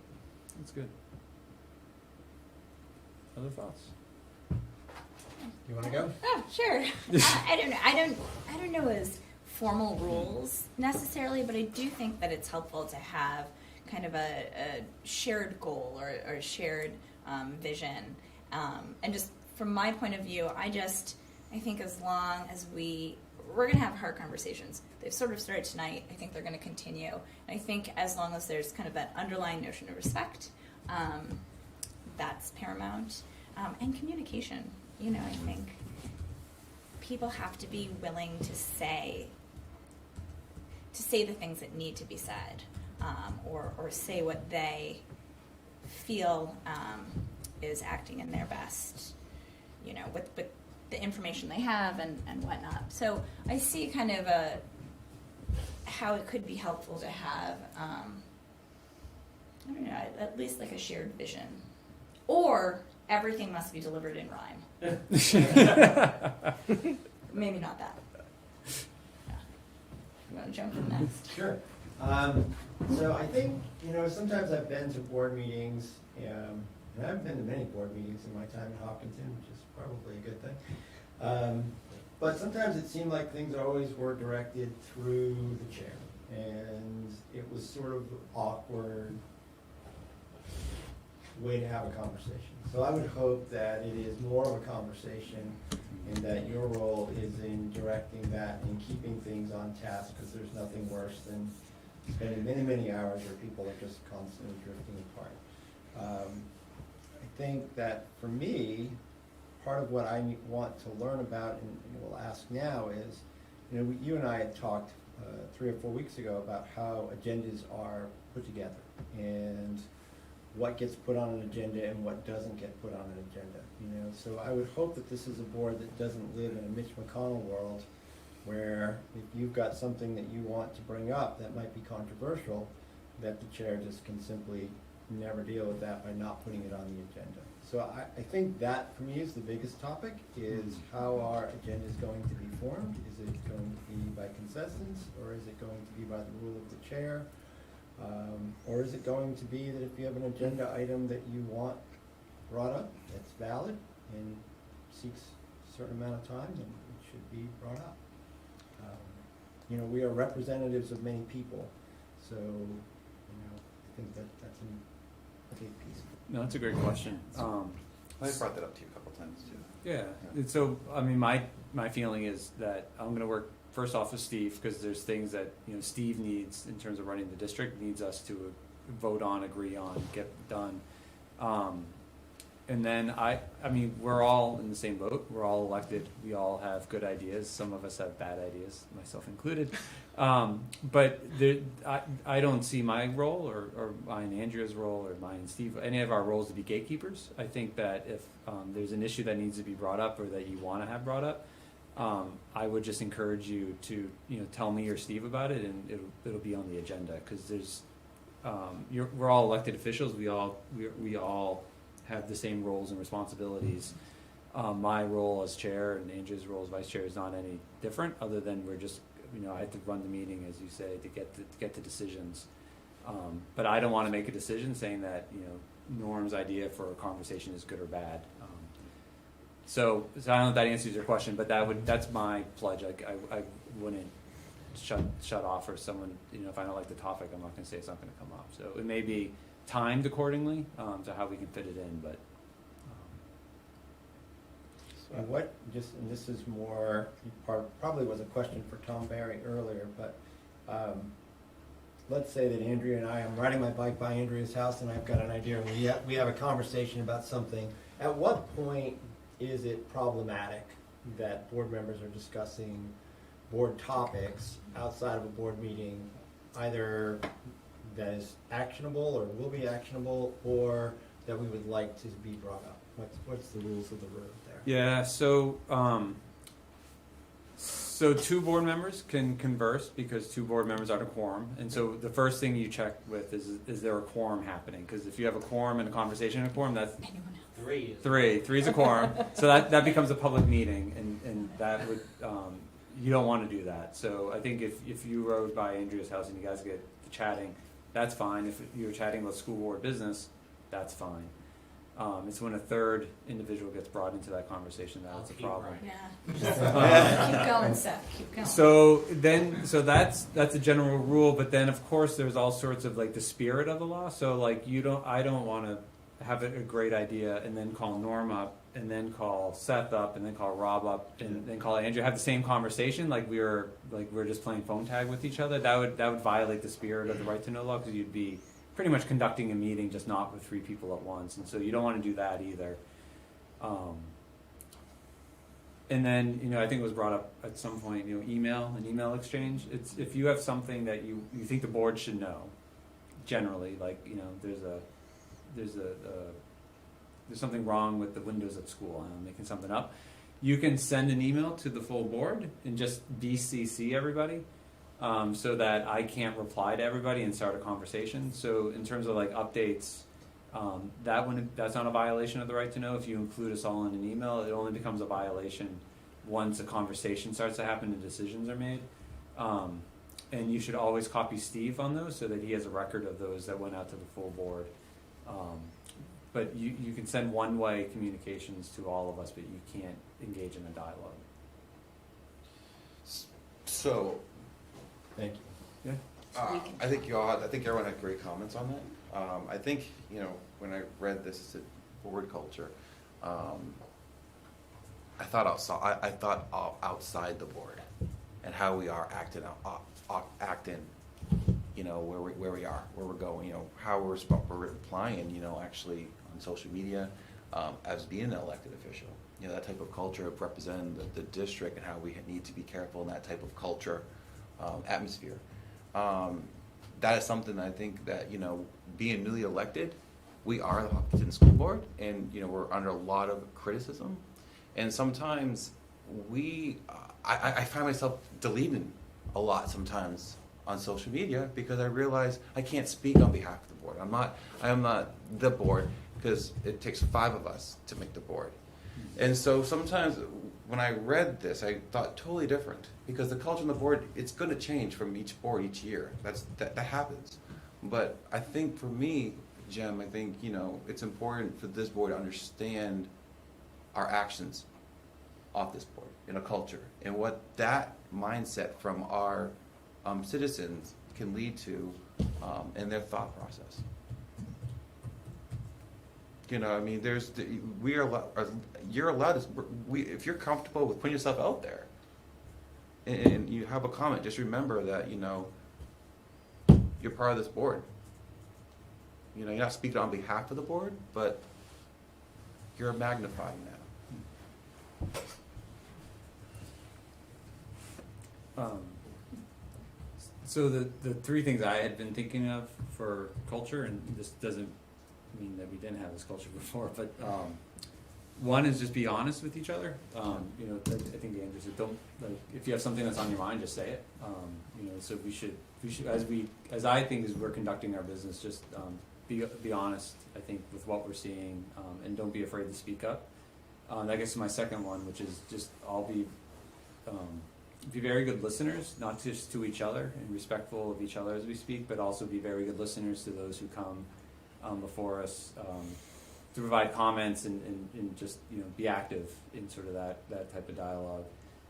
And this is one that I thank Steve for, because he says it to me all the time, just the openness to learning, that there's a lot of information that gets shared. There's a lot of experts here sharing with us what they do, and I found you know, really being open to that and being receptive of that, and asking for it. I think if, you know, maybe Rob, to one of your points, like if we're seeing something that we think is going well in the classroom, and you think the board should know about it, and learn more from it, like ask for something like that to be put on the agenda, because we have a lot of learning to do, and there's so much that goes on here in the school that we don't know about. And so I think being open to it, asking for it, and hopefully we can get it for you. Good discussion, Jim. All right. Anything else on culture we want to talk about? I just want to echo what you said. You know, disagreeing about something is not the same as being disagreeable, and the people above us in this governmental system have failed us in that regard, and we can do better than that. And I think we owe it to our children to show them that you don't have to be polarized. We owe it to the rest of the town to show them that you don't have to be polarized, even if we don't agree on a topic. And, you know, it starts here, and the tone we set here affects other people. And, you know, we can't make the people above us in the system do better, but we can at least be proud of what we do. And that's all the things you said. Listening, being open to changing your mind, and realizing these are all friends who are all working for the same common goal of good schools. And that's it. So. We can be friends. And then the only other piece, and this is more of an operational piece. So, you know, we all get the vote, and so at times there will be, you know, there will be votes that are taken. I mean, what I'd like to do as chair is to try to get to consensus as much as we can, and we may not be able to achieve that, and that's okay, because then we can vote and we can all state where we are. But as part of being open to the conversation is you know, maybe moving in a direction where we can all be rowing together, maybe not get everything we want, but to find ways to try to get to a consensus point of view if we can, and if we can't, we have mechanisms to vote and move beyond that. But my hope is that in a lot of the conversations we can talk it through and try to get to a remedy where the majority, if not all of us, feel comfortable sort of going in that direction. But again, we all have votes, and if you can say, I can't live with this, and be honest about it, and we can have a discussion about that. So I don't want to force consensus, like that's not our decision-making guidance, but I think trying to get more towards there would be, I think, a good place for us to go. Sounds great. All right. Thank you. Well, thank you. So next up is a building committee update. And I'm not sure what it is, and that's embarrassing because I'm the chair of the building committee. So we have not had a building committee meeting since I gave the last update at the last That's board what I was meeting. thinking. So our next meeting, I think, is April 4th, I think. But that may change based on what's happening now. So I think the next step, Jim, would probably be to not have that next meeting since the schools are closed till the 9th. Well, we can do it via Zoom. remotely. Yeah, Okay. we'll talk. Yeah. So we have a call tomorrow Okay. with the principals, and we got a couple things on the agenda. But one of the things, we did get the geotechnical survey back. We'll talk about that at the building committee, but that looks good. We are leveraging our relationships with our building people to help us with CIP and help us with other choices. We've been great support there. We've got, Siemens is reaching out, we get the other water stuff, so things are, one thing that I did want, because I know, Jim, you've been talking about this, and I know Ken's working on it, we don't have a BPS contract yet. And I think I put it in board notes that the people are talking about now extensions, some relief to extensions to the virus. So just keeping that ahead, because I was hoping that we could say we had a contract tonight, because we've been on that for a little while. But What's the VPS? Bonnet Page and Stone, that's our construction management firm. And we have it with Gordon, we have it with H.L. Turner, but we're just trying to close the loop on our construction management firm. And it's been a little bit on the long on the tooth on that one, I think. But Ken Rubenstein, our attorney's working on it. And hopefully we'll get an update tomorrow on the call at 8 o'clock. They were supposed to have that done before the district meeting, which was. I know. So we had talked about, and I think I checked with everybody, if people are available for a meeting next week, so on the 26th. I think everybody said their calendars were free. And I'm just wondering, and I don't know if we can do this, so this is more of a question. Like, one of the topics I thought would be useful, Norm and I are both on the building committee, and we've been neck deep, is probably the right place to call it, in sort of the discussions and the decisions on the building committee. But for you three, I mean, you probably have familiarity with the project, but probably not with the details. And so what I was thinking we would do as part of the 26th is to try to kind of wrap our arms around the building project and where things are at, what the financing is going to look like.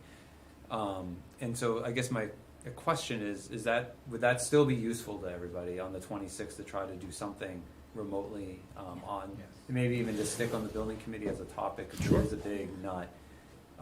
And if that's the case, then I think we could probably talk about can Gordon be part of that conversation. Does that sound like something? Okay, I think that would be useful, and that would be a good learning opportunity, orientation to kind of get that piece figured out. Yeah, you and I can talk about more structure. Do you want Jay Burgess to join us? Jay's great. And somebody else, but we can work on the right tool and try the tool, but focus post the meeting for just review of the building project. I think that'd be great. Okay. So single agenda item just to make. I think so, single agenda item, and just focus on the building project. And then if there's any updates, I think, in terms of the buildings and what's going on in the school, we can do an update. Sure. But I think, maybe spend 45 minutes on the building project and where it's at. And if you'd like, I know there's a couple of personnel things I could throw in there that I didn't put tonight because it was just a little bit too crazy. But we can talk about that. We can build the agenda. All right, perfect, cool, thank you. Anything else on the building for now? All right, so next up is financials. And with financials, let's turn to you, Steve. Sure, Michelle, we've got the financial report, the monthly. This is February. A couple of highlights. And so this, one of the pieces of this that really impacts the budget is the unreserved fund balance. So in the projected budget, the budget that is planned to be presented, was supposed to be presented last week, we had put place in the budget as an estimate for the unreserved fund balance to be $150,000. And as you see on this page, it's now anticipated fund balance is $299,000. Michelle kicks me from afar if I get this wrong. And so that is above the estimate that we planned during the budget process. So in part of the budget process, we had one of the concerns that was raised was the one-time state aid, about $620,000. And what we did, there's a couple of different ways that we try to hedge against that shortfall next year if that truly is one impact. And this is one area. So the gap, so if there's right now projected to be, and Michelle and I spoke about this today, with the closing of school and the change in personnel, we're not sure how that's going to impact. We lowered the temperature. There's going to be some things that go down because of that, and we'll have more savings. So there's a couple of different. So if there is significant beyond, now the board can always return it back to the town for reduce the tax rate. That's one option. Another option that the board, so the 150 we guaranteed, there's more than that now. What do you do with that extra 150? One of the things that Michelle and I have been talking about and work with the board on is working through the CIP. There's a couple of big ticket items with that money. In full transparency with the board, we do all that. We could knock off some more facility pieces. So that's a second option. A third option is to build our tax rate stabilization funds we call Article 10, is to take what's above the surplus and put it in there. For example, last year we took $175,000 out of that because it was raining, and we took it out of a rainy day fund to lower the tax. This year we didn't. And there's still about $150,000 in there. I knew that better last Saturday, but I'll get back up to speed for the next time. And but we can put that extra can go in for the rainy day of next year, because what we tried to do is offset that $600,000 with some savings within our this year's budget or this year's revenue. So that, in full transparency, I think Michelle and I would expect that to grow, that $299, giving us more money to do those few things. And what happened in the past is we were at $460,000. And when you're at 460, that's a high number. And when that number is so high, you have to freeze the budget to make sure we do what we say we're going to do and give that back. We reset it this year. We swallowed a pill because we reduced our revenue from that fund by $300,000. So that increased the tax rate by 36 cents. But it set us up to conserve and leverage or offset, backfill some of the possible disparities in state aid next year. So this is a good thing, having more, like if we were at $25,000 now, how are we going to do it? Well, one of the things that for the last 2 or 3 years, I've approved every single purchase order in the district under the freeze mentality or the freeze necessity to meet our obligation to the town. With this being now above $150,000, though Michelle and I have been doing it, Michelle is sleeping better at night. I'm sleeping better at night, and we released funds for library books. We released funds for science supplies because the board did adopt, and I would think, I don't know if it's courageous, but it was a hard thing to do to reduce our revenue by $300,000 in the midst of this, the budget, the tax increase. So we are in good financial shape. We have more money than we promised. There's going to be more money. Start thinking about what we're going to do with that gap and those options. Is that fair? Is that okay? No, that's fair. Okay. Because I don't know how long it will be. Right now it's 3 weeks. But if it grows, we know food service will be more at a deficit. Right. We know that's going to happen. We're not selling tater tots. But on the other side, there's a lot of other things that we won't have. We won't have subs that are needed. We won't have, we are reducing the heat as of Monday. And not enough to impact an individual, but because we're not having all those bodies. But of course, we're keeping the ventilation going and all that because of what we're dealing with. But so we're trying to be smart about it. But again, this is uncharted territory for all the school districts in the state. So how that plays out, I can only think would be better on our financial situation than worse in our situation. So what's a timeline, just a timeline wise? So if the board wanted to do capital projects or put something in maintenance, like what's a realistic, June? June you can decide, and that's what we've done in the past. In the past we've been in this situation, we have a meeting, in a superintendent world, that's actually a fun meeting.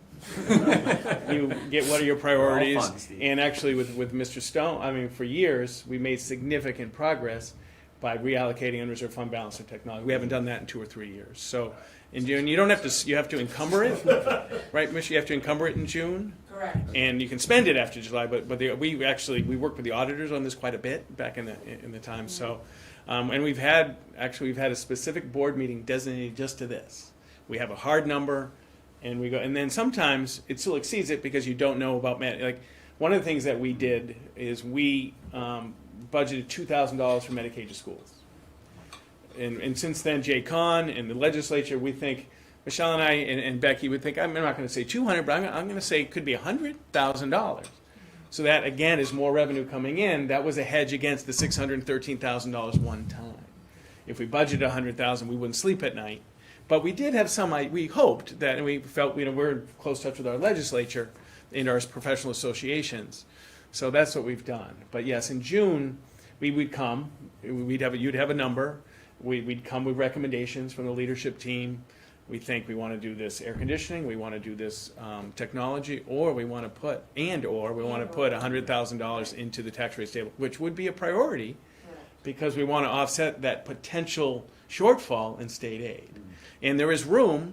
It's 2%, 2.5% of your assessed value. of your assessed value, you can put in reserves for the rainy day fund.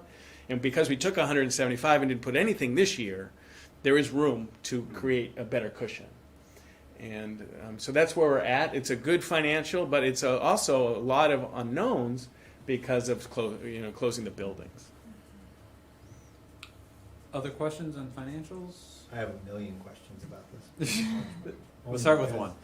Well, obviously this is a hot topic out in the universe in terms of what to do with undesignated funds and what goes back to the town. Do we impact the tax rate this year? Right. Do we impact the tax rate next year? There seems to be an undercurrent of folks who feel very strongly that if there are undesignated funds, it should always go back to the taxpayer. I just feel like as a board, we need to really think about those dynamics and a lot of what people are asking us to do before we make those decisions.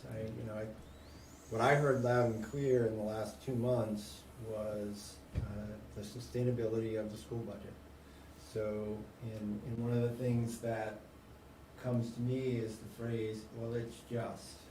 And I think when we get into it's just mentality around budgets, we start adding things in. I like the idea that, we look at it one way and say, well, this is going to impact our tax rate this year and lessen it, but it may come back to hurt us next year. Right. I feel like if there's one area of clarity that we can provide for taxpayers of Hopkinton, this is an area that is gray for a lot of folks. And we need to figure out a way to make it much clearer for them so it doesn't look like a shell game. That's helpful. Sure. Absolutely.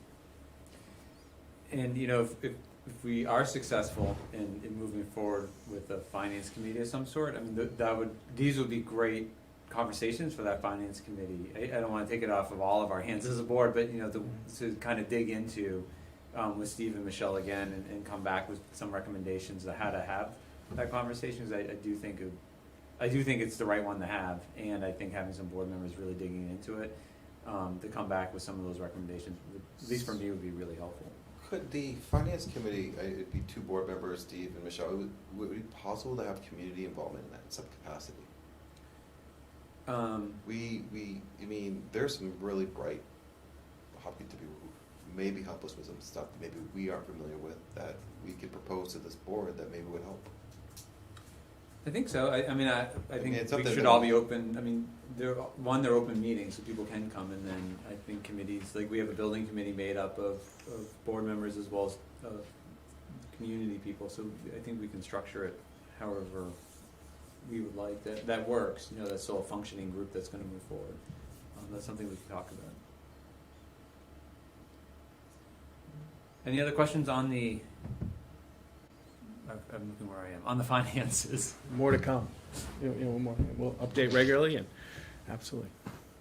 All right, and last up is a Great River Hydro donation to robotics team. Yes, Good news to end. $500 for the Hopkinton High School robotics team. All right, any questions on that? Awesome. All right, Norm. No, not a question. I just had Yeah. other business thing real quick to think about. Sure. Go for it. I just wanted the board think about down the road after this season of these dates that we consider maybe moving the meetings to a different day during the week.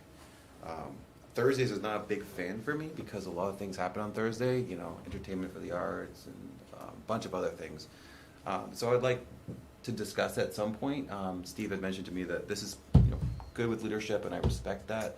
But I would like to look in the future at a different day during the week that would work for us, so it's not falling on important school events that we're missing.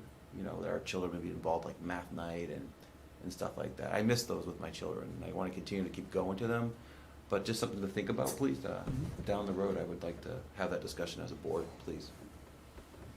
So right now, summer is something that we should talk about as well as we sort of go forward. How do we want to have our summer schedule? I think in the past, the board has done summer morning meetings, less business, but still meeting to get some work done in the mornings in summer. And so we should find a time to discuss that, how we want to operate, it's sort of a culture thing, how we want to keep moving forward. And then I think the days is probably a good time to have that conversation Yeah. too. If we do want to switch back to like a Monday or a Tuesday, giving everybody enough time to adjust is so probably, you know, early fall might be a good time to make that transition if we want to. All right, nobody else is here, no one's arrived in terms of public comment. Is there anything else anybody wants to bring up before we do a couple action items? All right. So under the action items, we're not going to do action item number 13, so we'll go to number 14. And so is there a motion for the Hopkinton School Board to appoint Jim O'Brien and Andrea Folsom as the primary signers of the manifest, with the remaining school board members serving in reserve? So moved. Second. Is there any discussion on that item? And I think we came to a consensus that we would provide what the manifest, everything that was signed would go in the packet for the corresponding meetings. You got it. All right. No problem. All in favor, say aye. Aye. Anybody opposed? Ayes have it. And is there a motion for the Hopkinton School Board to approve the superintendent's recommendation to accept a donation from the Great River Hydro LLC in the amount of $500 in support of the Hopkinton High School robotics team? I so move. Second. Is there any discussion? Thank you. Big thank you. Yeah, thank you. All in favor? Aye. Anybody opposed? Ayes have it. So we do have a non-public session, and so I'd ask for a motion to go into non-public session for the discussion of matters per RSA 91A3, Roman 2, and we would be going under A for personnel. So moved. Is there a second? Second. So to go into a non-public meeting, it's a roll call vote, and so we need to have 2/3, I believe the statute is, of us to agree to go into non-public session. And so Norm, Yes. I'm a yes. Andrew? Yes. Yes. Yes. All right, so we're gonna go into non-public session, and then I will see you all on video next time we meet. So Video good.